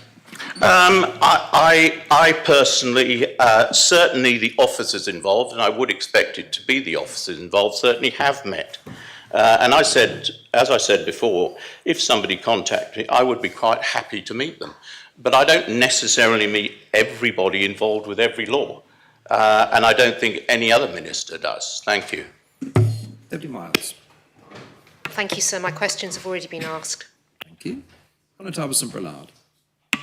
Thank you, sir. Would the Minister be aware of how many families are involved with this situation? Thank you, sir. Minister. I do not have to hand the exact number of families involved. However, in a matter like this, whether it is one family involved or a number of families, I think it is as important, even if it was one family, just one family, to bring into this legislation. Thank you. Supplementary? Yes, sir. I speak purely because, by the way the Minister describes the process, the cost seems to be enormous, and I'm not disrespecting those families who are obviously seeking to resolve this, but there has to be a point at which the money runs out, and I think that we should be conscious of what these things cost to put into legislation. Do you have a question to put to the Minister? Will the Minister consider the costs of putting this into legislation when he makes his decisions? Thank you, sir. Minister. Well, of course we consider the costs, but I come back to that these are fundamental rights for the children and families involved. So I have difficulty in answering this because my view is that this is something that we have to put in place. You can't say, oh, well, the costs don't matter. But in this case, I am happy that the costs involved are reasonable for something that perhaps should have been part of our laws some time ago. And as I've said, I would be doing this even if there was just one child and family involved. Thank you. Final supplementary, Deputy Dupay. Thank you, sir. And despite my disappointment in some of the lack of consultation, I am pleased to hear that the Minister is defending the need for this legislation. Could the Minister please check firstly on the communication, because I'm concerned that he may be inadvertently misleading the Assembly, because I'm aware that there have been some communications that have gone unanswered. So could he please go back and check that? Secondly, a related issue in terms of same-sex parents accessing these rights. The Health Minister has said that they will look into the cost for parents, same-sex parents, to access these rights, because currently same-sex parents have to access the assisted reproductive clinic, and the costs can be up to £8,000 just to achieve a pregnancy and access these laws. So families who do not have the money to access the clinic still may not be able to access this legislation even once it's in force. Could the Minister commit to resolving that with the Health Ministers, please, preferably before the law comes into force, so that nobody has to miss out on it? Thank you for that. I will look into the communication issue. Somebody did actually highlight this yesterday, that there might, and I did look, and the matter had been answered, not by myself, and they had said that they would return to them, and I don't believe that had actually happened. But I only became aware of that yesterday. So on the matter of the Health Minister, that really is a matter for the Health Minister. It's not in my control to be able to actually force him to do that. I am certainly happy to talk to him. I would like to see progress on that, on the costs of using the reproductive unit, and I'm sure that between myself and the Minister we can have a discussion and make some progress on that. I can't guarantee that I would rather get the law in place and pursue that matter separately. So I'm not going to guarantee that anything can be done from by the time the law is in place, because I think that might be difficult, but I certainly will take the matter up with the Health Minister. Thank you, Minister. Question 8, Deputy Alex Curtis will put to the Minister for Housing. Deputy Curtis. Thank you, sir. Will the Minister advise what data he holds regarding the construction and total build costs for new social housing, including Biandium? And if he has any data, will he advise the typical or average costs social housing providers are paying to deliver new units of accommodation? Minister. Thank you, sir. So I don't personally hold data regarding the total build costs for new social housing. If I did, I'm not entirely sure how far I would want to go in disclosing the details of it, because I wouldn't want to jeopardise the social housing provider's ability to negotiate the best contracts possible in delivering new housing. But what I can say to the Deputy is that the Minister for Treasury undertakes a third-party assurance review of Andium's development proposals prior to granting her consent as the shareholder representative, and in doing so she will consult with me, although that is more on the kinds of homes proposed in developments rather than the financials. So I understand that the third-party assurance review considers financial matters such as the forecast outturn costs for constructing the developments and projected income from the rent and sales on completion of the developments. And the purpose of that exercise is to make sure that all of those numbers add up and that all of the developments are viable, and viable in such a way that that Andium can deliver those new housing developments in line with the policies that we have as a government, including their responsibility to provide to abide by the social housing rents policy and to provide affordable homes for purchase. But how that works on every development will look different, because the costs are necessarily going to be different, whether it's a development in the countryside of lots of houses versus a block of flats in town, and whether there's public realm improvements included in that or other amenities that aren't especially housing. So it would differ from site to site. Supplementary? Yes, please, sir. The Minister has quite rightly highlighted the third-party assurances performed by Treasury, and I'm surprised that he doesn't have access to those himself. Does he consider, as the ministerial authority in housing, that understanding the market for the cost of providing social housing, both in the countryside and in town, is incredibly important for the policy and political lead for how social housing prices and rent is set, as well as how we can have a viable and good quality stock of social housing, and that actually should be part of his purview. Minister. No, it is part of the answer to that, sir, because I'm not the shareholder representative. That is the Treasury Minister, who's the shareholder representative for the various companies that are owned by government, and that means that she and her team has those people with all of the financial expertise you would want to ensure that there's good governance over these processes, and I'm content in that part of the system. When authorising a development to go ahead, the Treasury Minister does consult with me, and I believe that I have good input into that in terms of what kinds of homes that we're seeing on particular developments and whether they meet what I would regard as their housing need that we're aware of at any given point. If we were to move to a system where the entire governance of Andium as a social housing provider was given to me rather than shared with the Treasury Minister, that may well cause as many issues as it resolves. So I'm not necessarily convinced that a change to that would be something I would welcome. Deputy Kovac. Thank you, sir. Given that build costs and borrowing terms influence new social housing developments, can the Minister confirm how these factors affect the rents charged and what the implications are for long-term affordability? Minister. I mean, in a sense, there may be some chicken and egg here, sir, in that the developments that are authorised are done so on the basis of current policies. And if we wanted to change policies, we're of course democratically free to do so, but we'd have to be cognizant of the financial impact that would have. That of course doesn't make that impossible. That absolutely makes it something that's within our right to examine and see if tweaks are possible, and I certainly support doing that. But in going forward on any future developments, all of that would have to be taken into account, including whatever social housing rents policy we had at the time, and ensuring that everything is viable. But I have faith that the kind of exercise that already exists to ensure that that's the case is working well.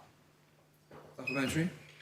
Yes, please. Does the Minister hold data on the current level of demand for family-sized social homes to buy or rent? And can he outline any plans to increase the availability of such units, including how affordability is considered in their cost, design and delivery?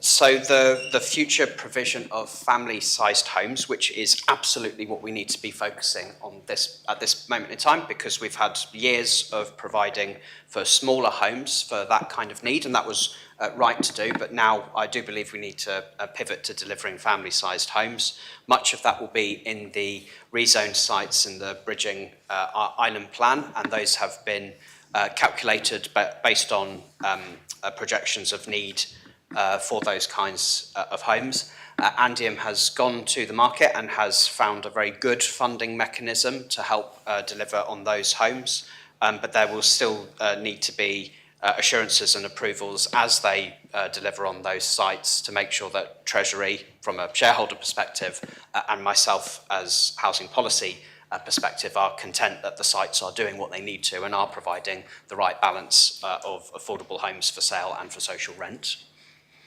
Deputy Breniff. Thank you, sir.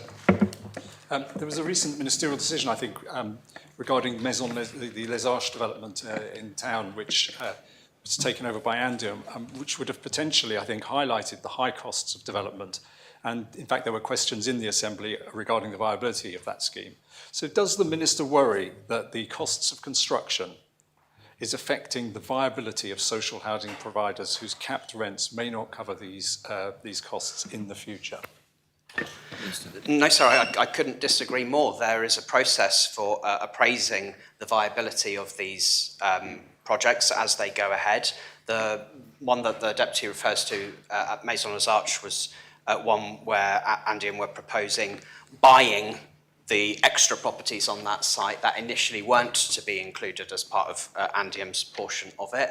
And I fully supported that because I thought that that seemed to be a good thing to do in the market. Andium believed that they could do it. The Treasury ultimately believed that they could do it, and that means a greater that all of the homes on that site, rather than just a portion of them, would be to end up in the social rental sector. And we went through a process to work out whether that was viable, and everybody concluded that it was. So I think that's good news. Supplementary. Yes, sir. I would like the Minister to confirm that he did read those documents relating to the Les Arches development and the total cost, because I think it is a reasonable question to ask whether the total build costs in the construction sector at the moment, which can only be covered by rents, which is the only income that the social housing providers have, that those at some point those total build costs might exceed the rental income. Does the Minister have any concerns about that? I have to be honest, so I think we're going round in circles. There is a process that exists specifically to answer the question on a development by development basis that the Deputy is asking. In the one that he's highlighted, they examined it and concluded that the answer was that it was viable. If in the future, so we come to development and costs have changed and needs have changed, etc., and they look at a proposal and they go through it and conclude that it's not viable, then we will have that drawn to our attention and we'll have to find a way of overcoming it. But the process for determining that has worked for those developments up until now. And I believe that it would work in helping us identify when there's one that isn't viable. So could I ask the clarification around the point of whether the Minister did actually see the Les Arches? Yes, I think you were asked a question about your personal involvement in this. Yes, I did, yeah. Deputy Moore. Thank you, sir. In a written answer that was published today, there's an provision of the current borrowing of Andium, which amounts to over £400 million. Does the Minister believe that it is viable for Andium to continue to borrow at such levels in order to deliver future developments? Minister. So I have to confess and say that I haven't seen that specific written question. I'm presuming that that was directed at another minister. But I think the short answer to her question is yes, I'm satisfied with it. Supplementary. Final supplementary.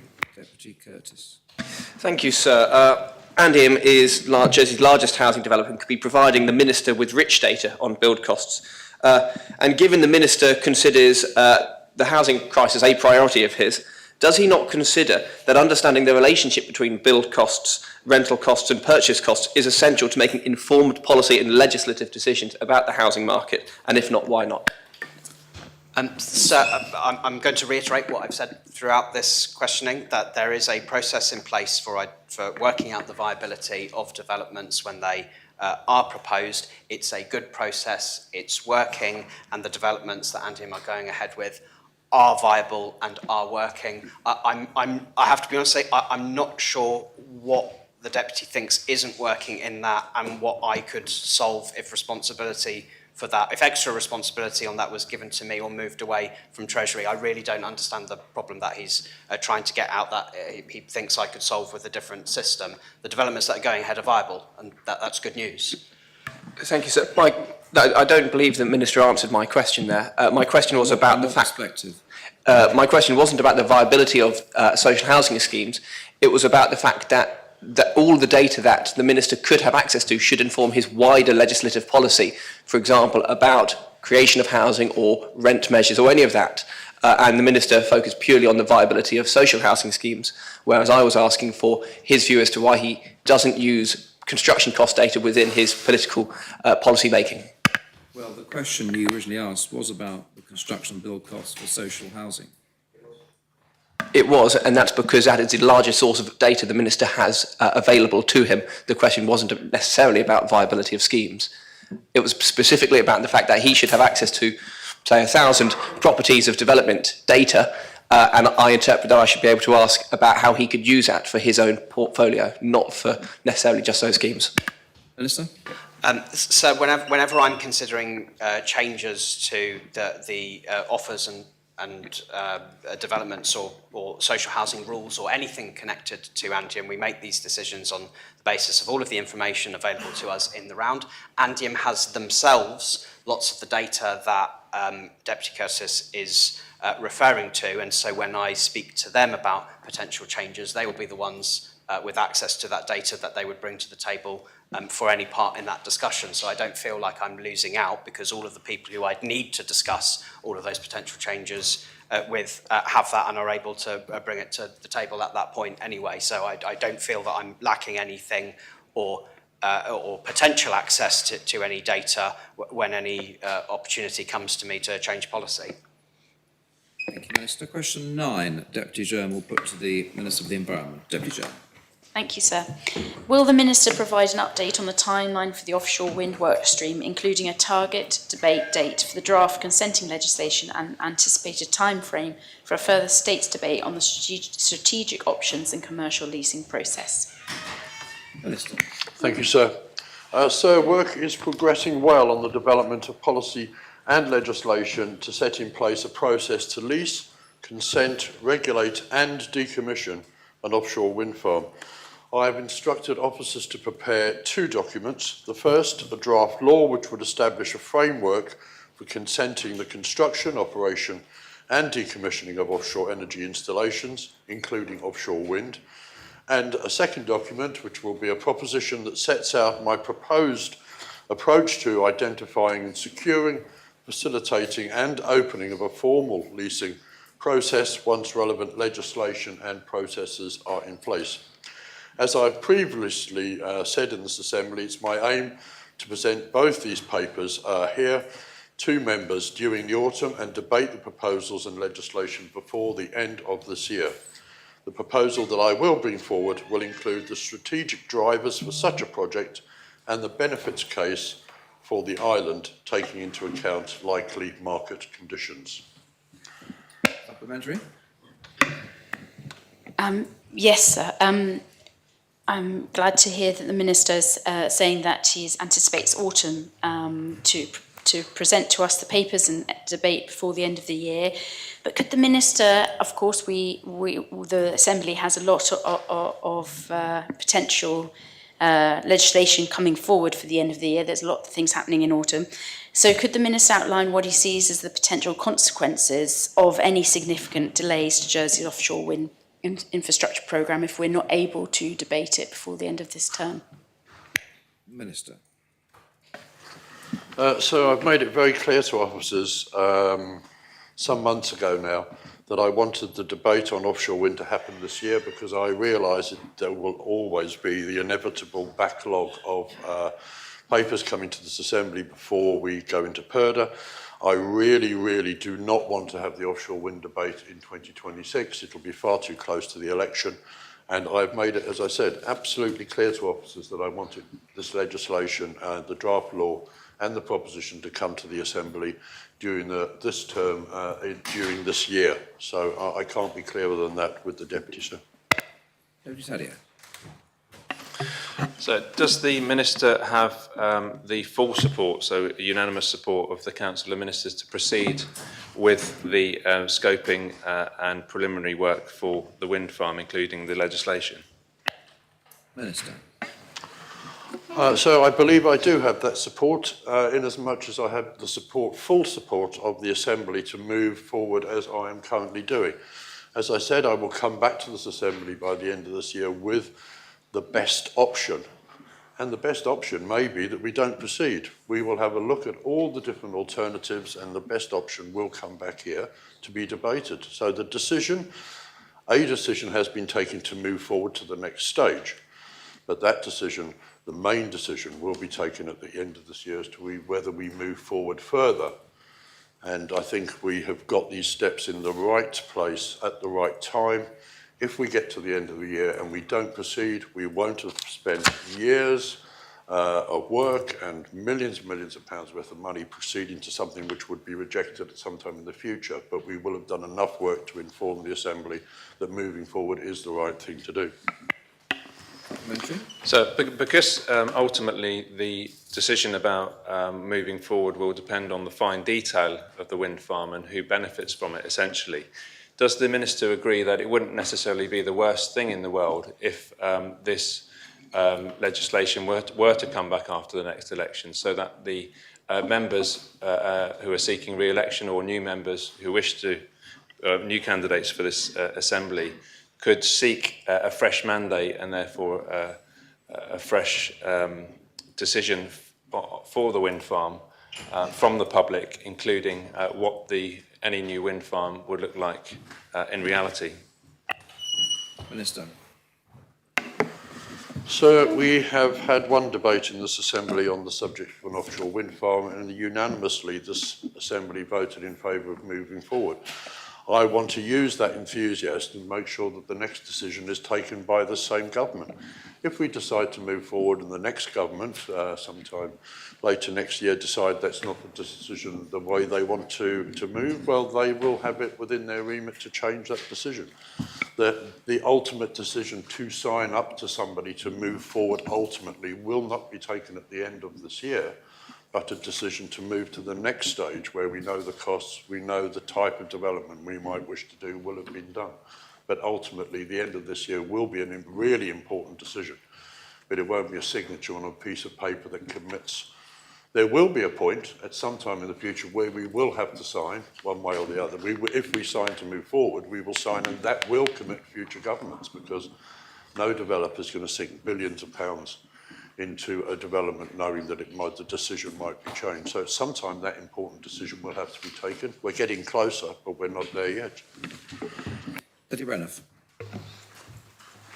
So does the Minister accept that a certain amount of speed is necessary because, for example, is he concerned that French plans to build their own wind farm to the west of St. Juan's Bay may mean that Jersey's potential wind farm gets crowded out to an extent by the wind shadow and other considerations that apply if you have a lot of wind farms in one small area? Minister. Yes, I can't agree more, sir. The danger with projects like wind farms, which will take at least 10 years, probably longer if we were to make the decision this year, is that because it's such a long project, one doesn't tend to address the urgency that the Deputy quite rightly brings. And yes, we know the French government aspirations have a lot of aspiration for additional wind farms to the west of the island. And yes, we know about the potential shadowing effect that wind farms can have for others. That's all going to have to be discussed with the French government as we move forward, if we move forward at all. But no, the Deputy is absolutely right. This is a long-term project, but I address it urgently, and I want another decision by this same Assembly before we get to next election. Supplementary. Yes, sir. And in the light of the need for action, can he confirm that there remains private sector interest in a Jersey wind farm? And can he confirm that one of the options under consideration remains landing power from the wind farm in Jersey? Minister. Yes, sir, I can confirm there are a number of commercial entities interested in the Jersey opportunity at this time, and I remain positive that there are options for the island should we wish to proceed to the leasing round. Final supplementary, Deputy Joan. Thank you, Minister. We've just had a discussion earlier about whether it's useful to engage with stakeholders during the iteration of such legislation, or whether to have it at the moment of debate.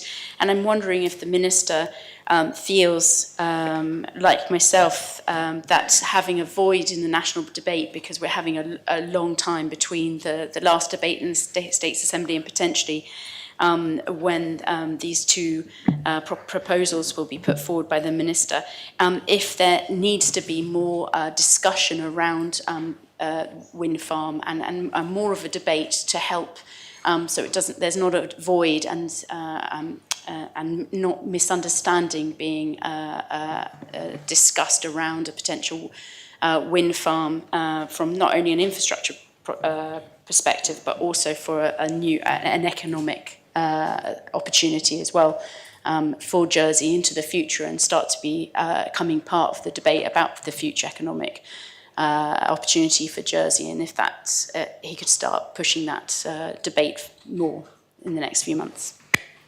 Minister. Thank you, sir. Well, we have a wind farm review panel, Deputy well knows, and they have an ability to ask questions, which they're doing, and I know that officers of mine are meeting with them on a regular basis, and we're updating them. And I take the Deputy's view, I take her point on board about more discussion, but what I say to her is at the moment we have experts looking at this subject and coming back with the alternative, coming back with the detailed answers that we would need to answer those questions that we may well get into discussion if we were to broaden the discussion in the next couple of months. So I say to the Deputy, I take her view on board, but let's just wait for this expert report to come back with the various options having been looked at in detail to show us how we might or might not proceed. And at that point we can have a discussion, a proposition will be put to the Assembly, it can be amended. I hope it won't be, but there will be a proposition, there will be a proposed law. The law will stand us in good stead because it could be used in future times for other sustainable energy inside our territorial waters, tidal maybe. The law's being written very specifically not for just a wind farm. It's being written specifically for all sustainable energy in our waters, so that's not wasted. Let's wait for the detail, let's discuss the detail, let's get back to this here and have the discussion by the end of the year. Thank you, Minister. Question 10, Dr. Tadia, will put to the Minister for Health and Social Services. Tadia. Thank you, sir. Further to the Minister's commitment to develop these services available to people with ADHD in Jersey to better meet their needs, which he gave a response to the petition Support ADHD Jersey to continue and expand the non-prescription services provided. Will the Minister advise what improvements he intends to make to ADHD, sorry, I'll say that again, it's difficult to spell, sir, ADHD services, and by when? Minister. Sir, excuse me. Work on a neuro-inclusive strategy for Jersey is nearing completion, and this will set out a number of objectives to improve services for people with ADHD and other neurodiverse conditions. It's going to identify priorities relating to healthcare, employment, education, the criminal justice system, support for families, and training. The strategy has been developed through extensive engagement with members of the community, including public events, a questionnaire and workshops, and crucially, it's been developed jointly with two key local charities, Autism Jersey and All Matters Neurodiverse Jersey. In addition to the forthcoming strategy, we recently introduced Living with ADHD groups, and I'm pleased to say that we're getting very positive feedback from them, sir. Thank you. Supplementary. Thanks, sir. Sir, ultimately, the petition which the Minister's responded to asks for greater support for ADHD Jersey. And does the Minister believe that providing extra support for this organisation is a desirable way forward, and if not, why not? Minister. I did meet with the group, sir. Very enthusiastic people doing a very good job, if I may say so. But we are limited, and I'll quote from my own letter to them, and it says here, there is a process that HCJ are required to follow to identify potential partners to deliver services on behalf of HCJ. A fundamental part of this process would be to ensure that potential service providers have the appropriate qualifications and registrations to safely and effectively deliver such services, sir. And I think that is the limiting factor for us. Thank you. Plus the fact that they were looking for a large sum of money, and as I'm sounding like a broken record, but as I've made the point many times before, there is no surplus cash at this point in time, sir. Deputy Doublé. Thank you, sir. I believe that this particular organisation and others are advocating for a hub, which I believe would be where most of the funding would be needed. Given the strength of feeling behind this request, could the Minister consider where he might be able to work with existing facilities or just some way of providing a physical space where islanders with ADHD could go and to have some services provided? Minister. I think it's safe to say, sir, that this is under constant review. They made a very, very compelling case, and I won't deny that. But we really have a number of constraints. There's an awful lot else going on in health at this point as well, and it's very, very difficult to actually prioritise this, and it will require extra money. There's no doubt about it, and that is a constraining factor. The strategy, as far as I'm concerned, from that strategy, I've just asked the team to provide whatever they can with the budget they've got available. So I haven't yet seen the first draft of that, and obviously be working to see what that can deliver. I'm very committed to trying to make this work, sir, but as I say, it's a very difficult nut to crack. Supplementary. Thank you, sir. Could the Minister give some indication of what that might look like, what that budget might be, or what the solutions might look like? Well, I can confirm that the budget is just working within the constraints of the money that we've got. I've yet to see the first draft, which I'm hoping to do in the next few weeks. So I'll be able to report a little bit more once I've done that. So. Final supplementary, Deputy Dadio. Yeah, thank you, sir. I thank the Minister for his time, first of all, and hope that maybe we can continue offline and have meetings. But could I ask, the Minister has given a commitment in his statement to develop the services available to people with ADHD in Jersey. So given the fact that that commitment is presumably to improve the services currently on offer, how does he propose to do that if no new money is available? Minister. With difficulty, sir. And I'm not being facetious. I mean that it is with difficulty. We're doing everything we can with the money we've got available. As I say, I haven't seen the strategy yet, the new inclusive strategy. I'm hopeful there'll be some ideas that we can actually implement within the budgetary constraints that we have. Thank you, Minister. Question 11, Deputy Wall, will put the Minister for Infrastructure. Deputy Wall. He's returned, yeah. I see he's back in the Assembly. That's great news. Will the Minister confirm whether all the clubs currently operating out of Fort Regent have been allocated adequate new facilities prior to the closure of the fort, and outline what engagement, if any, has taken place with the clubs concerned? Minister. Thank you, sir.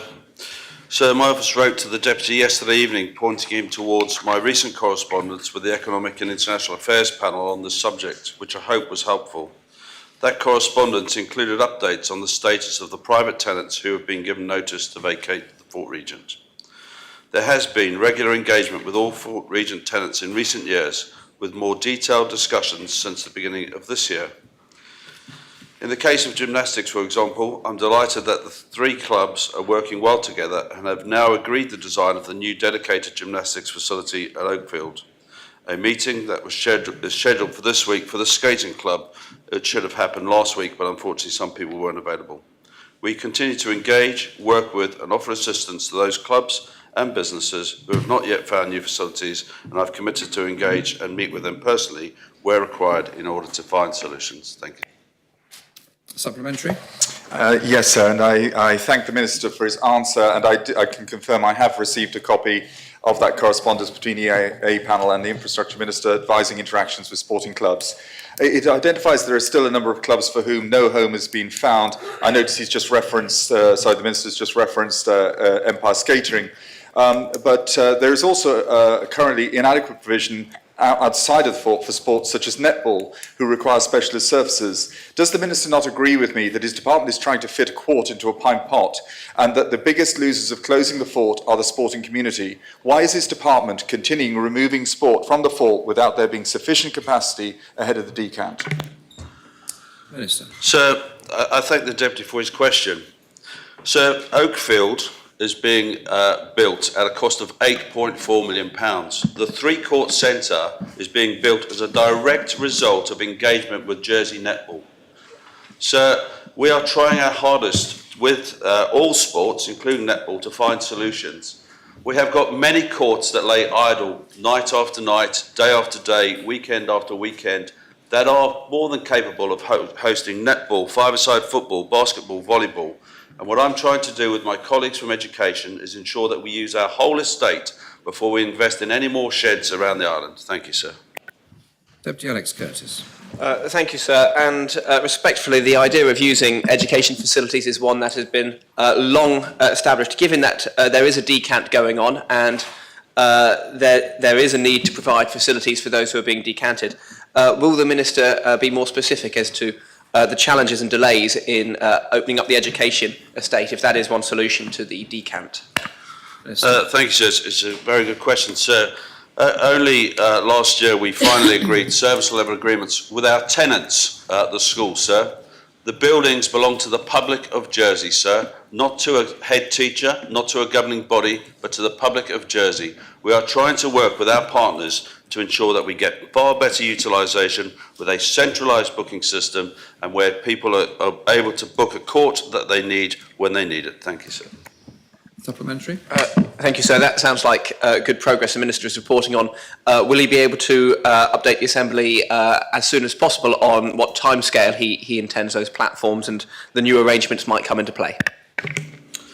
Minister. Sir, I'd have liked this to have happened within months of coming into office, sir, but clearly things take longer than we hope. The foundation is for us to have got that service level agreement in place. That ensures who cleans gutters, who doesn't clean gutters, and so on and so forth. The usage of the facilities, sir, the priority clearly is the school when the school needs them. But when the school does not need them, we need to make sure that we get best use out of them and that we're not playing a picket ball for two people on a five-a-side court when we've got empty halls around the island. Thank you, sir. Deputy Chair. Thank you, sir.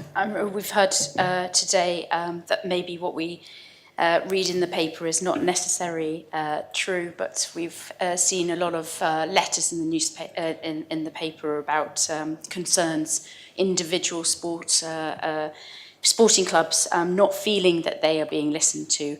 And so I was just wondering if the Minister could just explain, what steps he's taking now currently to help to facilitate their concerns and finding the right locations for these clubs. Minister. Sir, with my background in logistics, I'd find this very simple. It is a basic logistics, sir. Unfortunately, I have to leave it to officers to work together to find those solutions. I've met with many sports on many occasions. Only last week, in the throes of liberation, sir, I met with the organiser of the fort group, sir, for over an hour and a half, discussed having a further meeting with both him and his group, as well as individual sports, which I committed to at a public meeting. I'm more than happy to. Some sports need specific surfaces. Netball's been mentioned, skating's been mentioned. They play on totally different surfaces. We've got those surfaces. We need to ensure we get the right sport in the right place at the right time. Thank you, sir. Supplementary? Yes, sir. And I thank the Minister for his answer. And could the Minister confirm that that all these sports clubs will have the correct places to go and continue their sporting prowess when the fort is closed at the end of the year.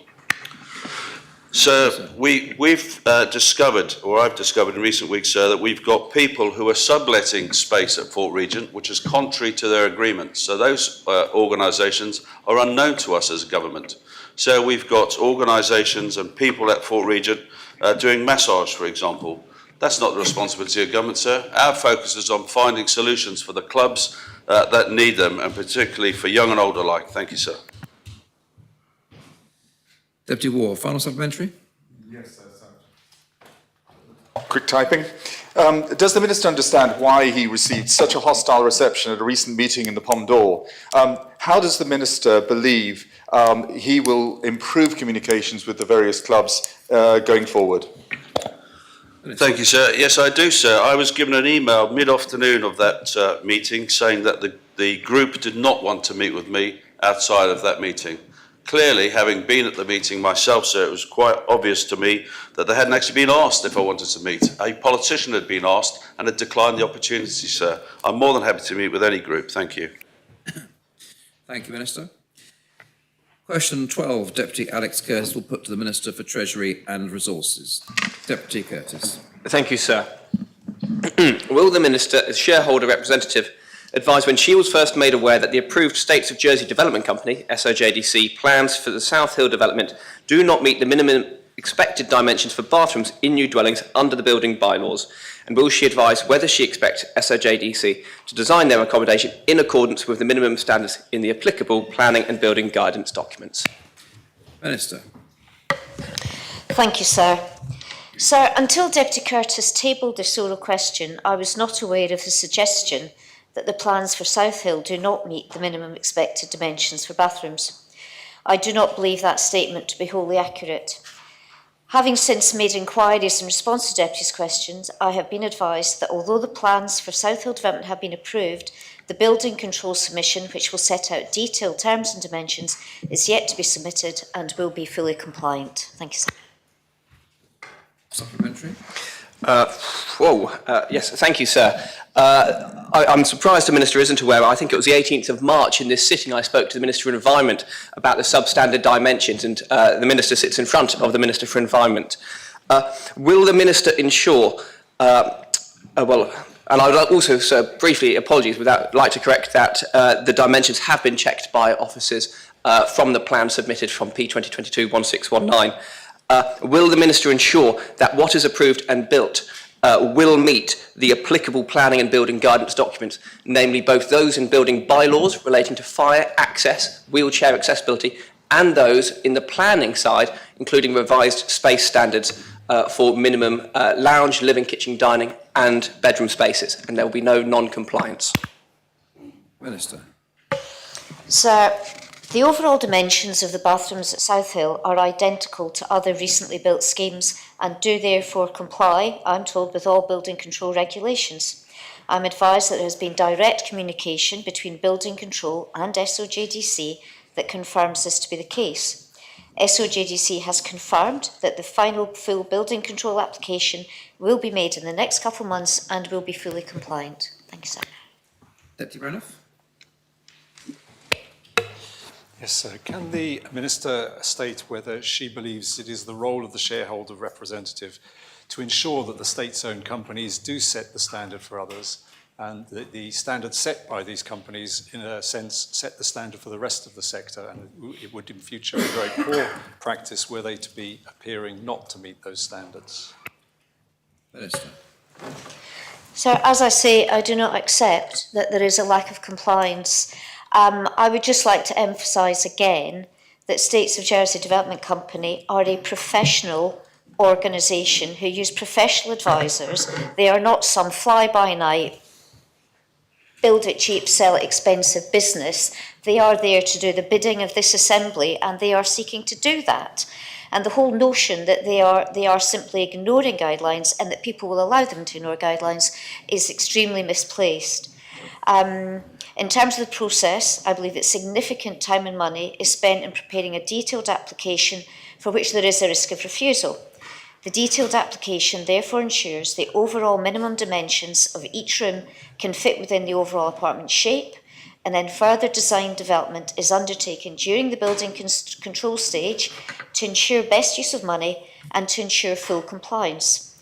Once a detailed application has been approved, further inquiries and confirmations are obtained to ensure a scheme is fully compliant and the layouts optimised for each department. I have no concerns that SOJDC will be building a fully compliant development at South Hill. Thank you, sir. Supplementary? So I think it does remain the case that measurements that were submitted as part of the original plans were not compliant. It seems that this is going to be corrected at the building control stage. So my original question in some sense stands, which is, does she accept that the JDC and other state-owned entities should represent best practice, should be seen to represent best practice, and will she commit to ensuring that that is the case?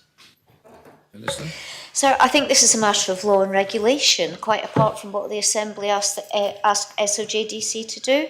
Clearly, I am not going to instruct a development that is not compliant, nor are they going to attempt to build one. As I say, they are not there to try to... I do not accept that they are a non-compliant builder, and I have every expectation that they will deliver compliant developments. Deputy Coles. Thank you, sir. When the planning committee saw the drawings for the now approved South Hill development, the drawings had to be adjusted because some of the flats didn't meet the minimum residential space standards at that point. Has the minister then seen the new drawings that will be submitted as part of the building control application, and has she done a comparison to the previous one submitted? Minister. So it will probably come as no surprise that the answer is no, I haven't. I could not identify the difference between one plan and another. That is not my job. That's why we have architects and designers and engineers and people who actually understand floor spacing and spatial layout. It would make there's no point in me looking at plans for a development like that. If the original plans were non-compliant, as I've said, I think that's because the planning application sets out overall context and measurements. Building control refines those to make sure that they are compliant with space standards. Thank you. Supplementary. Yes, sir. Has she been assured that any new diagrams that are being presented for building controls will actually be compliant and they shouldn't be refused? Minister. So it appears to me that you can't really be... you can't necessarily predict the planning process, but I have every confidence that the plans that are submitted will meet guidelines and regulations, and it's then up to the planning committee whether they then agree with that. But I am quite sure that SOJDC will do entirely the right thing. Thank you. Mr. Mary. Thank you, sir. And the question is being asked as a shareholder representative. Given that this question relates to a planning matter, does she consider that it should be within her brief to deal with such detailed questions, and shouldn't perhaps the MOU or the chain of command be focused more on the Department of the Environment?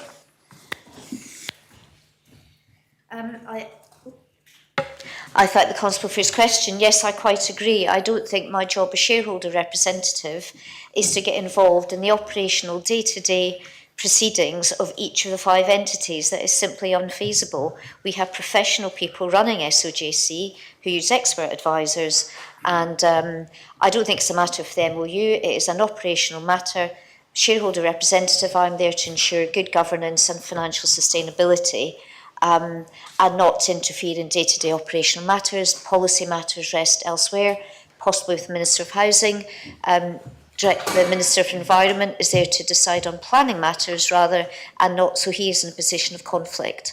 But SOJDC is here to do what this Assembly tells them to do or asks them to do, and I am sure they will do that to the very best of their ability. Thank you, sir.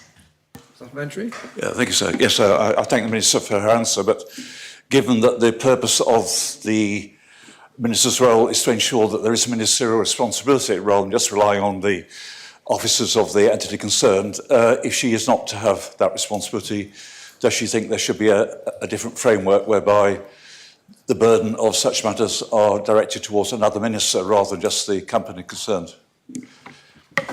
Minister. I'm somewhat confused by the question. In terms of overall policy, in terms of what is being built, that sits to a degree with the Minister for Housing if they are building homes.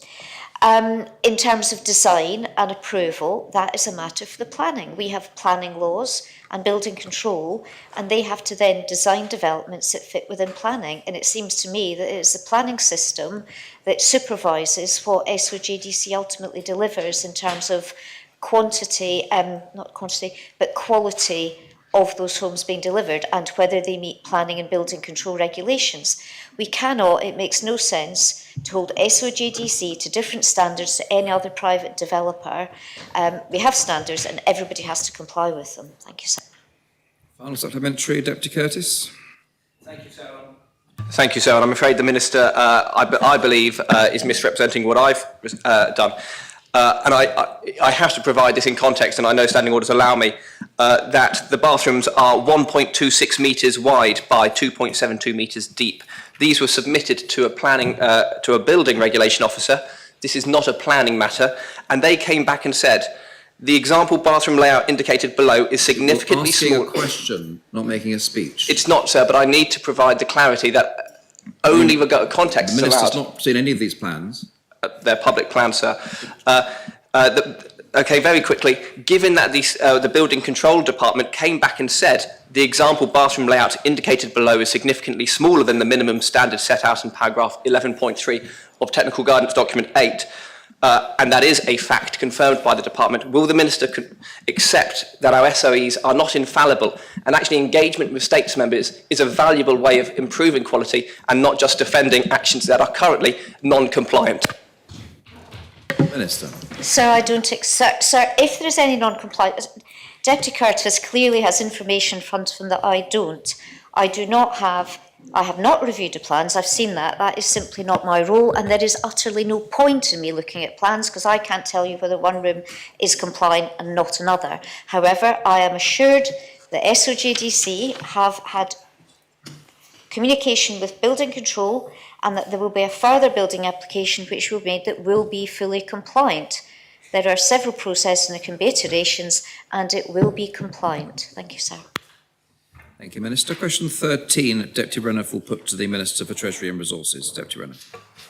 Will the Minister provide an update on the proposed funding for the Island Regeneration Plan? Minister. Thank you, sir. So the Island Regeneration Programme remains in development under the leadership of the Chief Minister and the Deputy Chief Minister. An overview was given to the Council of Ministers at a workshop on the 1st of May. Further workshops are scheduled for the rest of this month to finalise the scope of the programme and consider funding arrangements.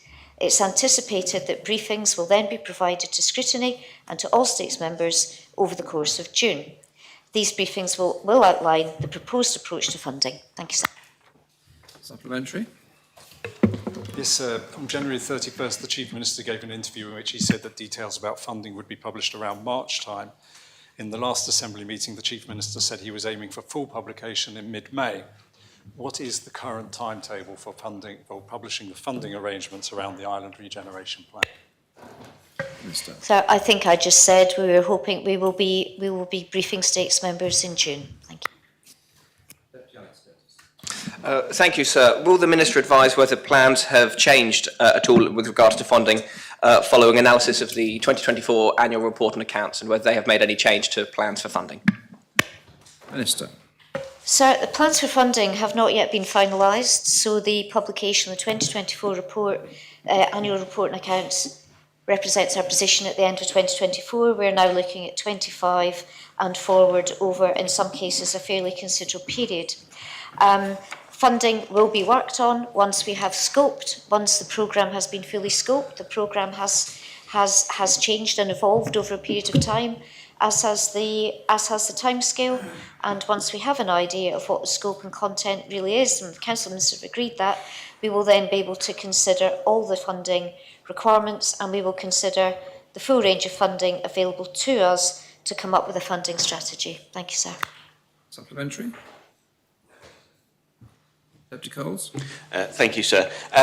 Can the Minister confirm that any funding model for the Island Regeneration Plan will not, under any circumstances, be funded through austerity measures? Minister. I don't think we're looking at austerity measures, but there are numerous funding options being considered. One funding source will be rebalancing of government's day-to-day spending, which has grown disproportionately in recent years.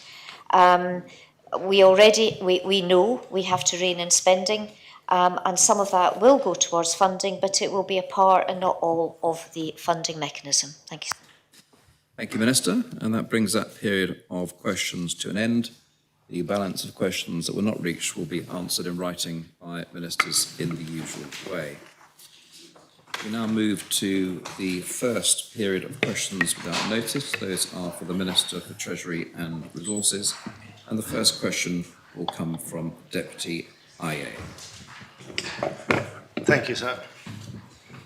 The Minister has stated this morning that a sugar tax would not generate the amount of money we need, and she confirmed that she would not remove GST from food.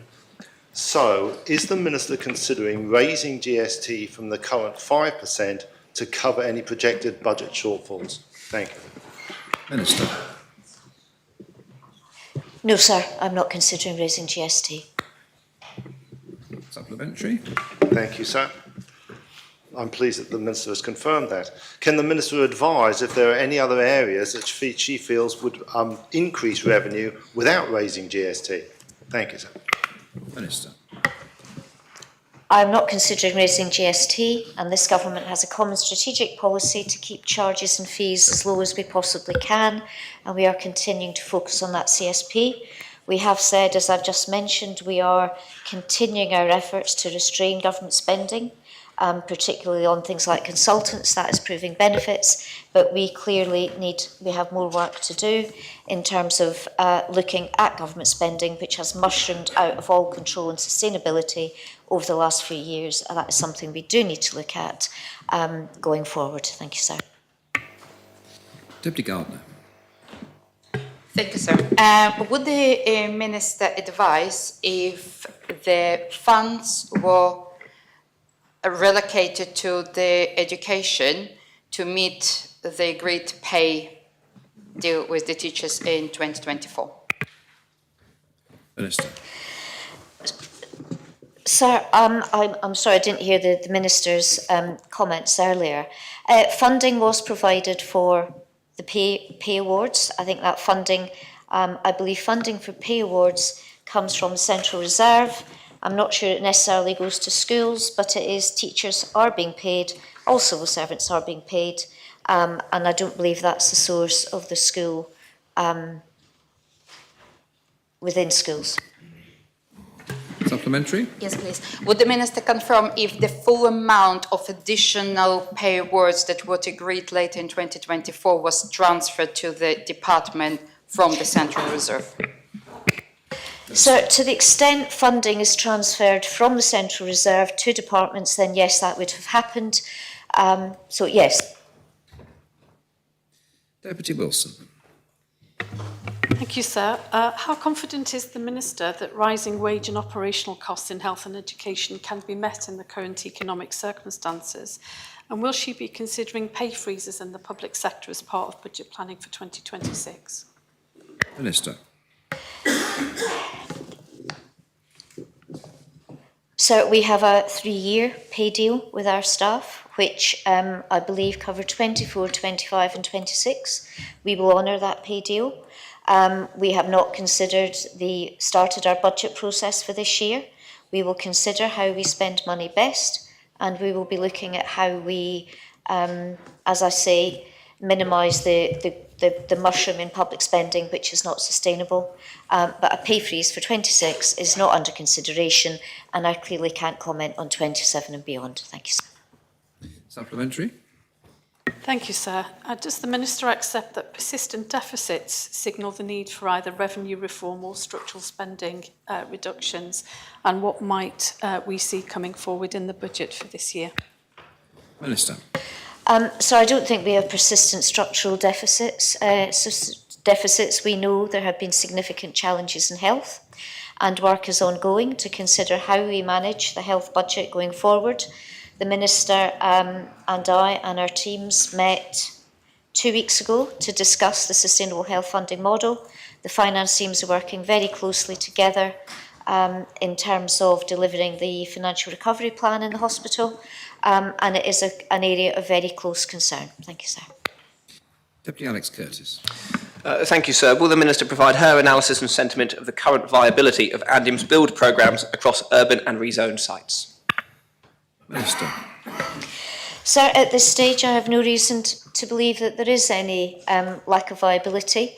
As the Minister for Housing explained, when a development is begun, Andium do their work, it is subject to third-party assurance by the Treasury. We instruct a third-party advisor to confirm the viability of the development, and building costs will change depending on the development, on the building.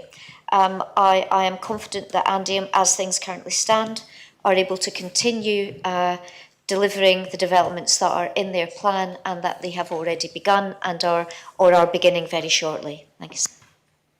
Supplementary? Yes, thank you, sir. Under the current operating model, does the Minister believe the business plans give any flexibility for Andium to lower the rent charged on these developments without jeopardising viability? Minister. Sir, that's a question that needs to be considered in some detail. It's a matter for the Assembly to decide whether it wishes to lower rents. But clearly, if rents were lowered, that may have an impact on Andium's operating model. It may have an impact on their ability to build and their ability to continue maintaining. But that depends on what the decision of this Assembly is. The operating model is doing nicely. They have just delivered a number of new apartments in town. They are building work on island plan sites. They've started work on island plan sites in St John. And I have no reason to believe they cannot continue to do things as things currently stand, to continue building as their model currently stands. That's not to say that the model will not need review at some point, but it is a matter for the Assembly to decide what it wants to do in terms of rents. Thank you, sir. Deputy Breniff. Further to the Health Minister's comments suggesting that the strategic reserve could be used to fund £100 million of spending on preventative healthcare and digital connectivity, will the Minister explain her thoughts on whether this is an appropriate use of the strategic reserve? Minister. So the Deputy may remember that we agreed a policy as part of the budget for last year. We agreed a policy for spending from the strategic reserve. Any use of the strategic reserve will have to be in line with that. It is there as a backstop for hospital funding, but any use of it would have to be considered carefully and have the consent of the Assembly. Thank you, sir. Supplementary? Yes, sir.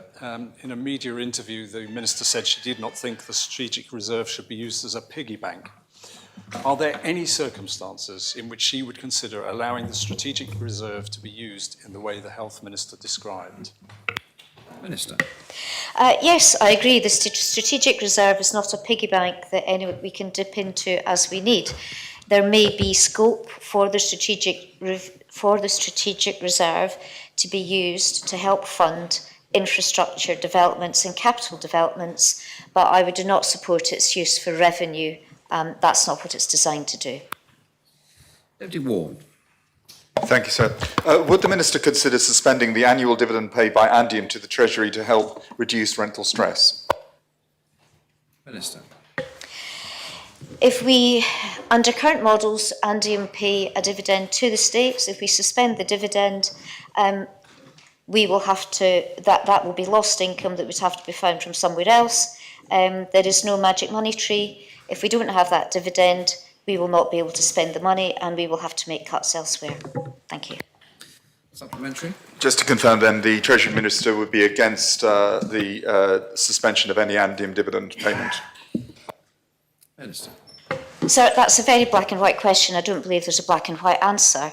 There would be, what I am saying is that there would be consequences of suspending the dividend, and that we would all have to consider how we then dealt with those consequences. And if that meant other departments taking cuts, then the Assembly would have to decide if that's what it wished to do. Thank you, sir.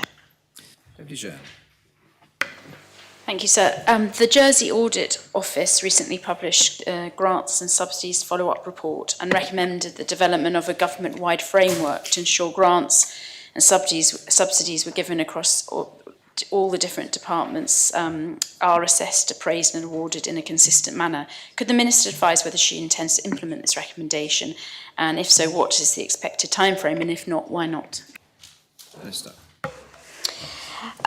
So yes, the CNAG did make recommendations regarding grants. We will be reviewing the report and we will be responding to it, I expect, in the near future. I accept that I do think we do need to make sure that our governance in terms of organisations which receive grants needs to be carefully considered. But we also have to bear in mind that government makes grants from, I think, millions of pounds to hundreds, if not the low thousands. And governance arrangement which suits one will not suit another. And we have to make sure that the agencies which receive small grants are not deterred from seeking grant funding from government because they simply can't deal with the bureaucracy. We will review the CNAG's recommendations on the basis of proportionality and impact on the relevant charities. Thank you, sir. Parliamentary. Thank you, and I thank the Minister for her answer. So what mechanisms, if any, are currently in place to ensure grants and subsidies are delivering value for money, but also social and environmental value and aligning with the strategic priorities of the government if there is not a unified framework? Minister. So I think there are rules within the Public Finance Manual, but I can't give detail at the moment. I don't have that in front of me. Thank you, sir. Deputy Moore. Thank you, sir. The annual report and accounts identifies that the group budget would be in deficit if it weren't for the use of investment income for revenue expenditure. Has the Treasury Minister considered a long-term solution to correcting this issue in order to better protect the investment revenue of islanders? Minister. So I don't think that's quite right. I think our operational income, our income in terms of tax income and operational income exceeds our day-to-day expenditure. With things like depreciation, there was a deficit as a result of depreciation, but we are aware, we know where the deficits have come from and we know where our extra expenditure has come from the last year. Clearly, we will be starting the budget process for 2025 and we will be looking very closely at government spending, which has grown by £400 million since 2019. That is not sustainable growth, and we will be seeking to bring that in very considerably over a period of time. Thank you. Supplementary. Yes, sir. Part of my question was with regard the use of investment revenue, £22 million being spent on revenue expenditure. What is the Minister's plan to resolve that so that islanders' investment revenue can in fact be rolled up to increase the size of our strategic reserve rather than net depletion of it? Sir, I'm sorry, I don't know what 22 million of revenue the Deputy is referring to. If she could clarify, please. I'm referring to a figure that's outlined in the annual report and accounts that the Minister has signed off. So I don't recollect a figure of 22 million. I do recollect that our investment returns were over 400 million. And those are not used to fund day-to-day expenditure. The report and accounts is a very significant document, and to pull one figure out and expect me to do every single figure in the accounts, I simply can't go into that amount of detail. But we are looking. We will be starting our budget process. We will be looking at our expenditure over the coming year and how we restrain spending in years to come. Thank you, sir. Sorry, sir, but I appreciate the Minister may not be able to speak to an exact figure, but perhaps the Minister could speak about the issue, which is not rolling up, or the failure to roll up the investment income of public money that is invested and should be returned to the strategic reserve and rolled up, like many investors would do with their own accounts, rolled up to increase the size of our strategic reserve rather than in a net basis depleting it. So I'm sorry, I'm still struggling to understand the Deputy's point. We have a very carefully managed investment strategy. We have the Common Investment Fund, which takes the assets of the Strategic Reserve, the Social Security Reserve Fund and the other funds, invests them very wisely, and that has generated £410 million of investment. To the extent we have other so that money is rolled up and is maintained. It is not used to fund revenue expenditure. So I'm sorry, I'm just really not understanding the point the Deputy's making. I'm sorry. That brings that period of questions effectively to an end. Thank you, Minister. And the second set of questions without notice will be directed to the Minister for Social Security. And the first question comes from Deputy Doublé. Thank you, sir. Could the Minister please advise whether the work to extend parental benefits to same-sex parents, if that is complete, and if not, what stage that work is at, please? Minister. Thank you, and I thank the Deputy for the question. My understanding is that parental benefits is currently available to same-sex parents, so I would be surprised to hear that it wasn't. If it wasn't, then I will absolutely pick that up as a matter of urgency. Supplementary. Thank you, sir. I believe that one of the other ministers mentioned that there was still some work to do in this area in a previous debate, so I would be grateful if the minister could confirm that and also make sure it's communicated to the families and the stakeholders. Thank you. Thank you, Sarah. Of course I will. And when I was an officer, I did work on the implementation of parental benefits, so I do know it quite well. And my understanding is it is available to all parents. Thank you. Deputy Ayer. Thank you, sir. In regard to long-term care, total household assets have to be less than £419,000, which has not changed since the scheme started. Is the Minister considering lowering this threshold or hiring to ensure the long-term care fund maintains a healthy balance? Thank you. Minister. Thank you, sir. I currently have no plans to change the threshold. Supplementary. Thank you, sir.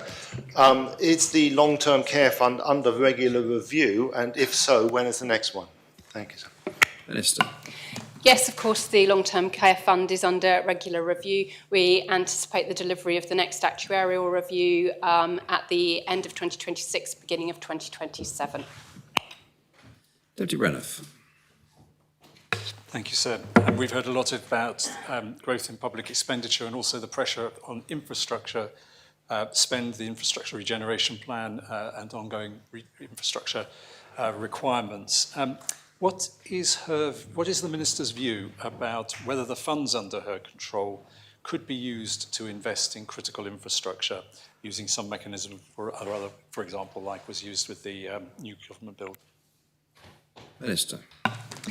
The investment strategy for the funds are, of course, under the control of the Treasury Minister in consultation with me. If the Treasury Minister wished to change investment strategy, then that is something that, of course, I would support her in doing and consult with her in doing. I think the most important thing that we take into consideration when considering any investment is the returns for the fund, the longevity for the fund, and the best outcomes for our community. Supplementary. So will the Minister confirm then that were a request to consider use of funds for critical infrastructure to come to her, she would not be completely opposed to it and might be prepared to consider it? Minister. Of course, I don't make investment decisions for the fund. I have the Treasury Minister who is responsible ultimately for investment decisions for the fund on the basis of the advice from investment experts. And it's upon that advice that any decision should be made. Deputy Jean. Thank you, sir. Could the Minister advise if she'll be bringing any work around pensions, both state pensions or private pensions, as part of the work plan for the end of her term, and would she be seeking funding for this work in 2026 budget? Minister. I would direct the member and all members to the departmental business plans, which clearly outlined the work that is planned to be undertaken. The work on the secondary pension scheme is outlined in there to be picked up again towards the end of this political term. And the work that I intend to do is all within that business plan that has been published on the gov.je website. Supplementary. Yes, sir, thank you. And in scrutiny, the Minister explained that the state's pension is not enough to live on and other methods were needed to save for retirement. Is the Minister thinking of other methods to support islanders to save for retirement, and what would these be, and would this be part of her work plan? Minister. Of course, a key part of my work plan was moving towards the living wage. I think that people can only be encouraged to save more for their retirement when they are earning adequately during their working life, which is why I prioritise that piece of work ahead of the secondary pension piece of work. I, of course, understand that encouraging people to save during their working life towards retirement is an incredibly important piece of work as well, and that's why that will be picked up towards the end of this political term. Deputy Alex Curtis. Thank you, sir. Will the Minister provide an update on the Transform programme? Minister. Thank you, sir. The Transform programme is a huge programme of work that will overhaul our very outdated IT systems that deliver all of our benefits within social security. The work has now commenced with the supplier, and contracts are now in place, and I am content with the work is progressing with the first phase focusing on income support payments. Supplementary. Thank you. Given suppliers have now been chosen and contracts signed, will she update the Assembly on suppliers and the use or otherwise of local suppliers in this exercise? Now contracts are signed. I'm sure that can be disclosed. Minister. I will endeavour to give the members more information in writing. I think that would be more appropriate than answering in an oral question. But of course, utilising local suppliers was a key point in the decision making when defining and choosing suppliers. Deputy Gardner. So, follow the Treasury Minister response regarding Health Start for Jersey scheme.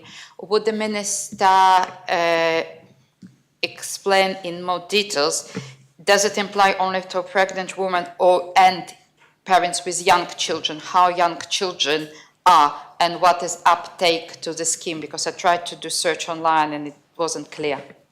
Minister. Thank you, sir. The reason I think the Deputy wouldn't have found information as clearly online, and I will take that back to the department, is because people are informed automatically and receive the vouchers automatically with a letter. The vouchers are provided to families who receive income support who have children under 3 and low-income pregnant women. Where we've got households that have been on island for under 5 years and therefore are not eligible for income support, referrals are also made into my department by health visitors. There are currently 384 households receiving vouchers. Supplementary. Thank you, sir. And there are children, when they're at school, they're eligible to the Jersey Premium when the parents are not entitled to income support because they're less than 5 years. How these families are supported with the food healthy vouchers? Minister. Those families, as I referred in my previous question, would be referred by health visitors currently. The cost pressures on families that have been here for under 5 years is something that greatly concerns me, and I do have regular conversations with my officers about how we can help those families. I've recently met with organisations such as actually the head teacher of Holier School, and said to schools as well that I would be keen for them to refer families directly to the department so that we can look at the best provision, because I am aware that childhood poverty is something that we really do need to address and tackle with urgency. Deputy Doublé. My question has been asked, thank you. Any further questions for this Minister? Deputy Garda, then Deputy Renner. Deputy Garda. Follow the publications of annual reports and accounts.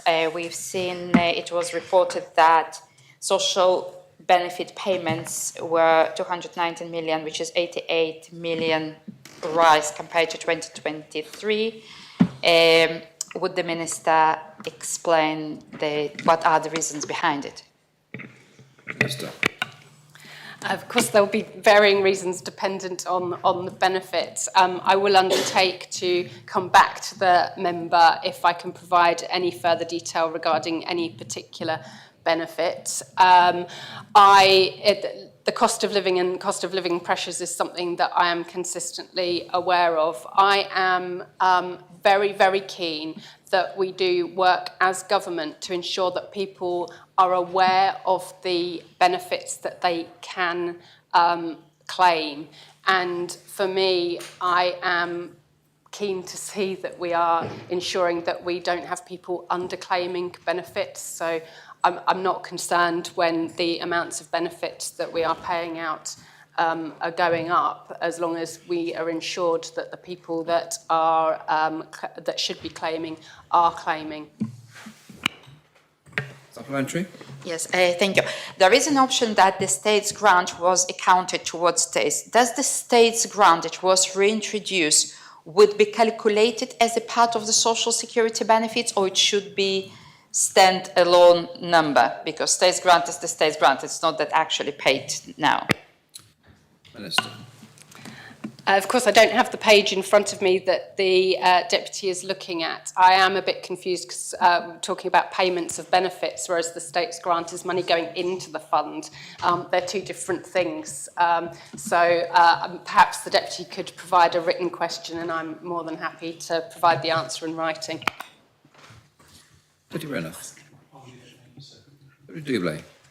Thank you, sir. Could the Minister provide an update on any measures that the Cost of Living Ministerial Group are working on that might help families with the cost of living?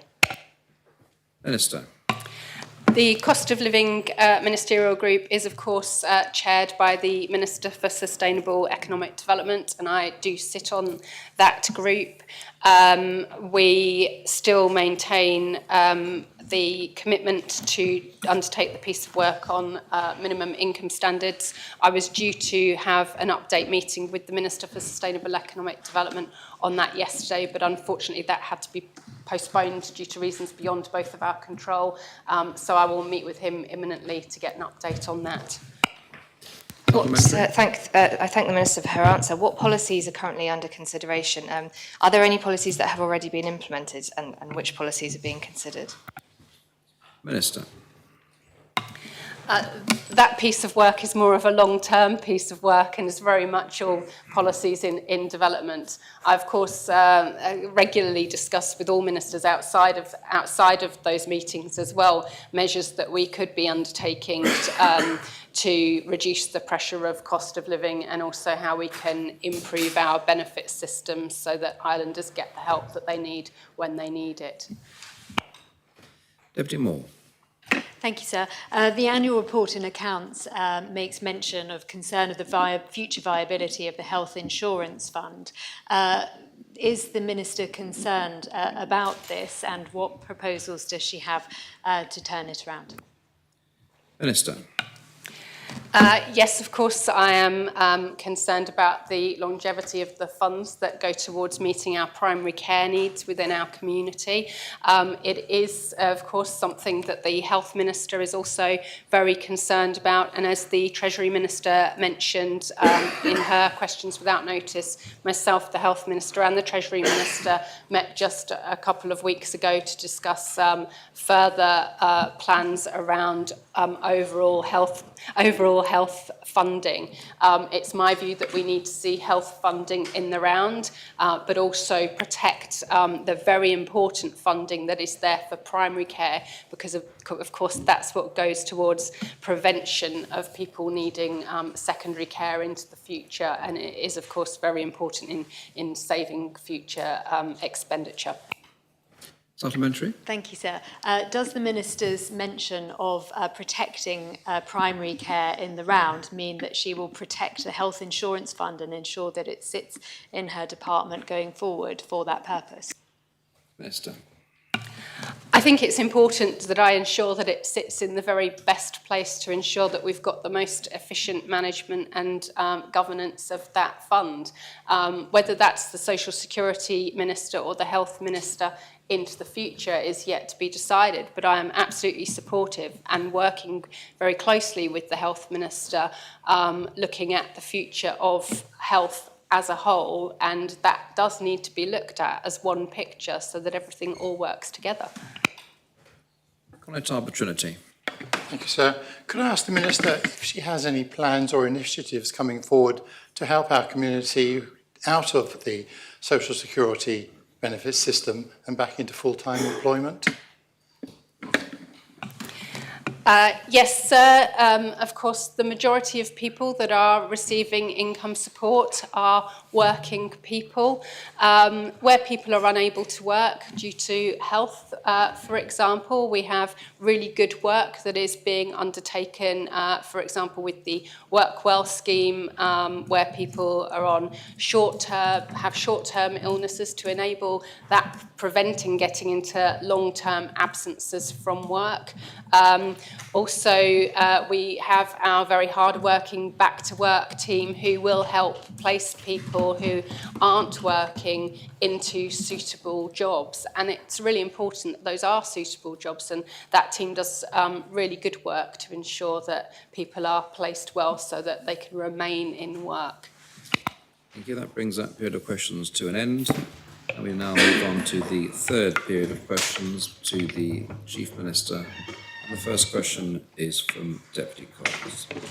Thank you, sir. The Chief Minister, like many other members, may have received an email from someone whose partner sadly passed away, but they weren't actually, no will or intestate was provided.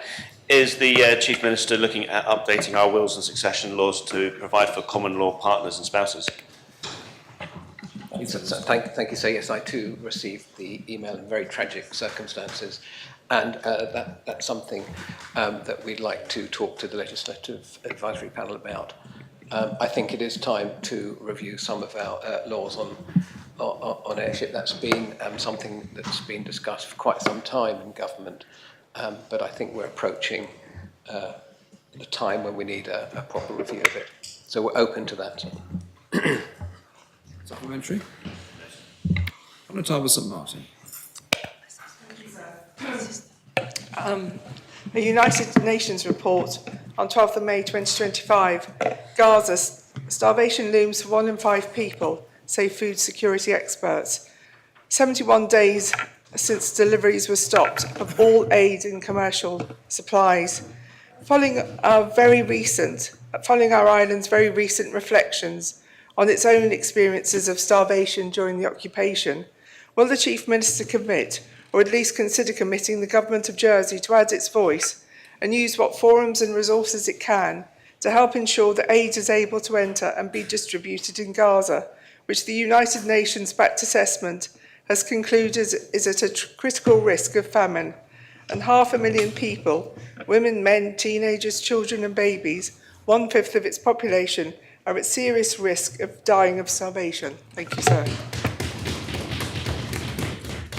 Chief Minister.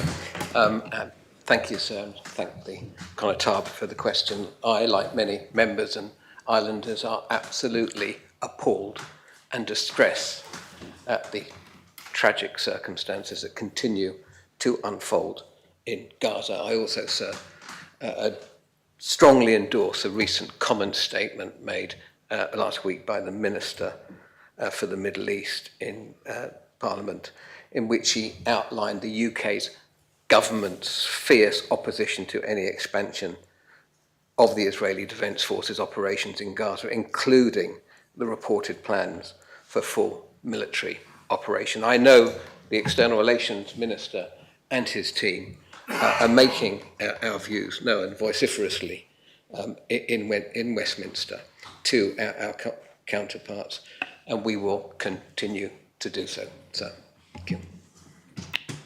Supplementary.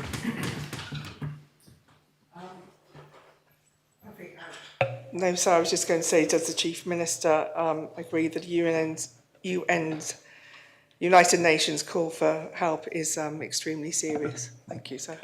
Chief Minister. I do, sir. We've recently learned in a statement given by the High Commissioner, by the UN, responsible for the situation, that there is potentially for a major famine unfolding in Gaza. I deplore that, sir, and I think everybody needs to work together to try and end this situation as soon as possible, and Jersey will play its part.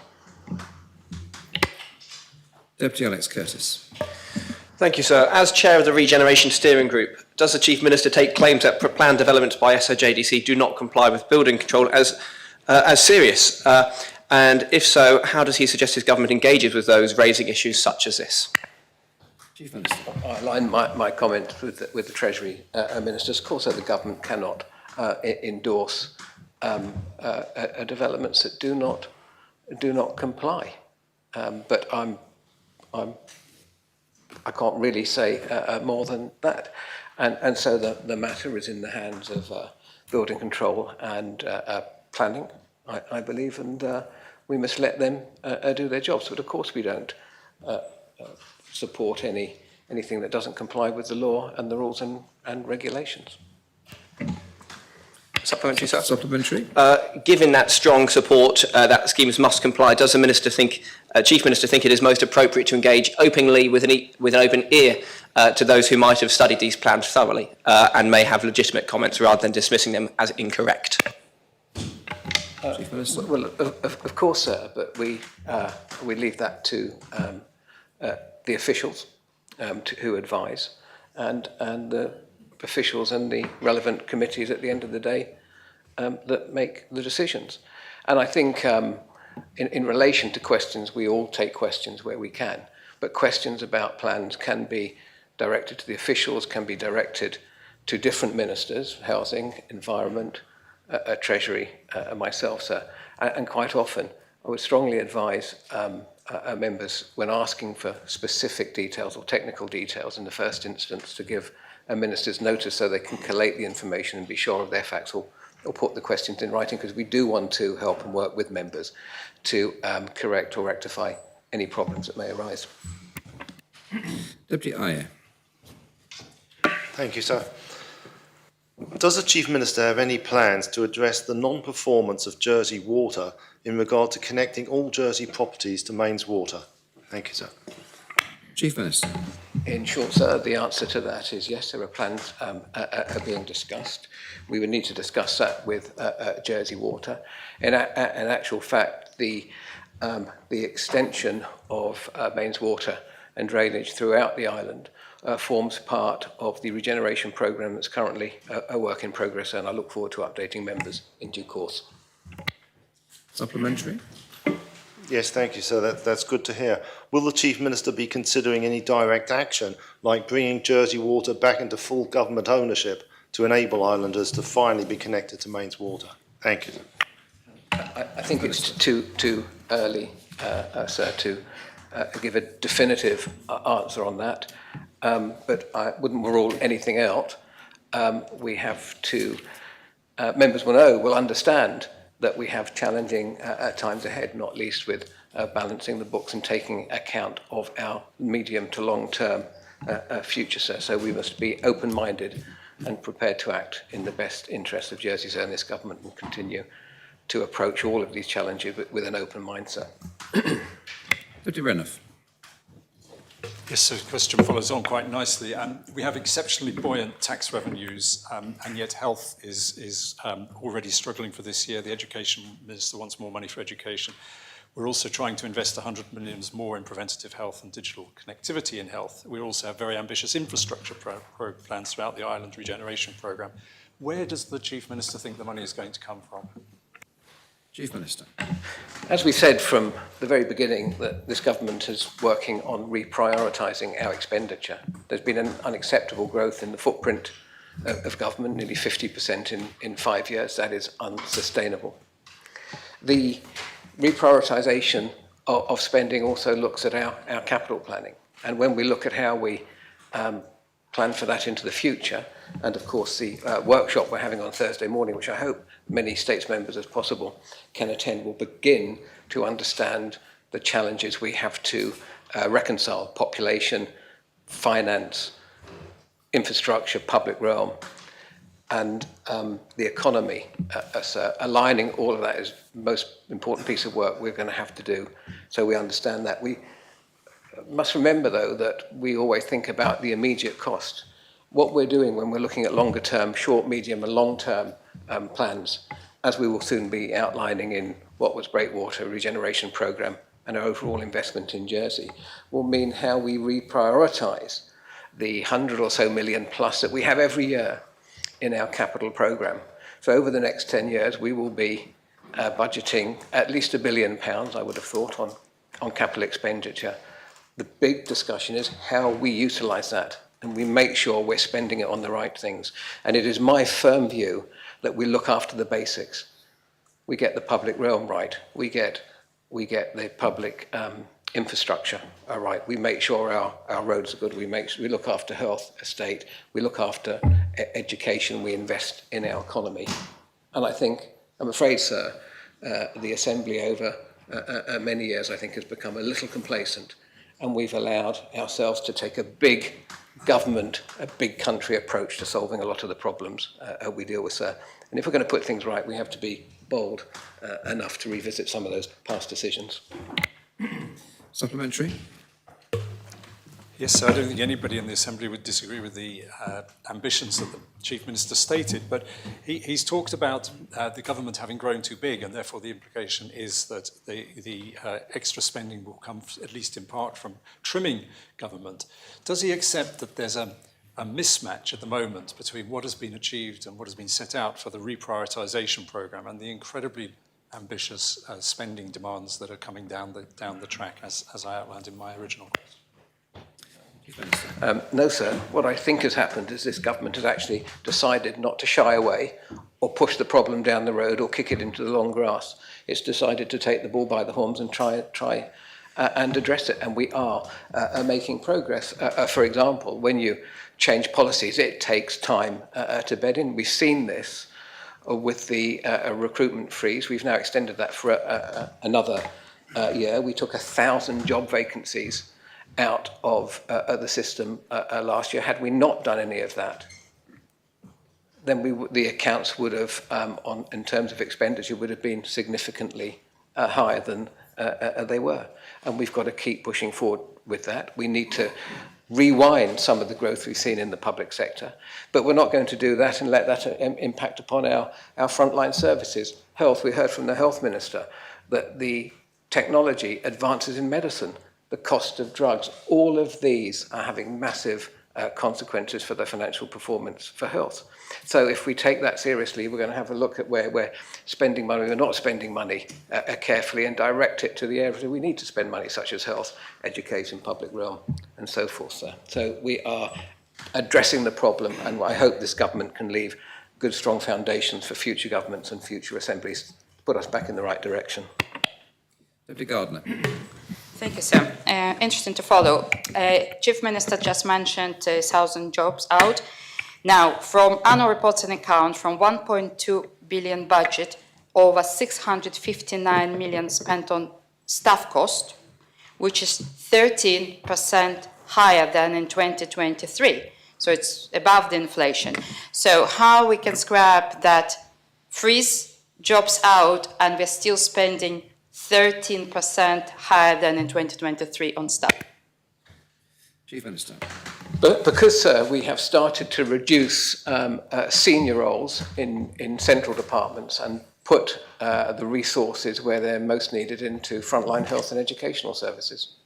And if you look at if you go into the detail of the headcount, you will see that that's where we are. So now, there's not going to be a situation, we're never going to reduce the expenditure on in terms of in real terms, because the cost with inflation and wage costs, they continue to rise. But what we need to do is curb that growth by reducing headcount in some areas, and in some instances putting that into frontline services where we need to. So, but I'll be absolutely clear to this Assembly that if we are going to be prudent and serious about protecting our long-term financial security, which is strong because we have been careful in the past with our reserves, we have to start thinking about the size of the government and how we spend our money, how we allocate it, and how we prioritise it, sir. I cannot disagree with the Chief Minister that we need to curb our growth and live within our means. Saying this, we are 76 million up in staff spending compared to 23. How the Chief Minister can explain that, according to the Labour report, that for one person recruited in the private sector, government recruited 4 people during 2024? Chief Minister. Could the Deputy just repeat the last part of that question? Yes. During a recent report was published, and it was stated that for one person recruited in the private sector, government recruited 4 people in 2024. Chief Minister. Was the Deputy referring to an increase of 411? Right, well, you said 4, so that's what threw me. So 204 of those were in health, 144 were in SIPES, 53 teaching assistants, 42 manual workers, which predominantly consist of the new catering roles in relation to the provision of school dinners, something that the Deputy will know about, 26 allied health professionals, 23 teachers and lecturers, 20 social workers, practitioners and counsellors, 11 doctors and consultants.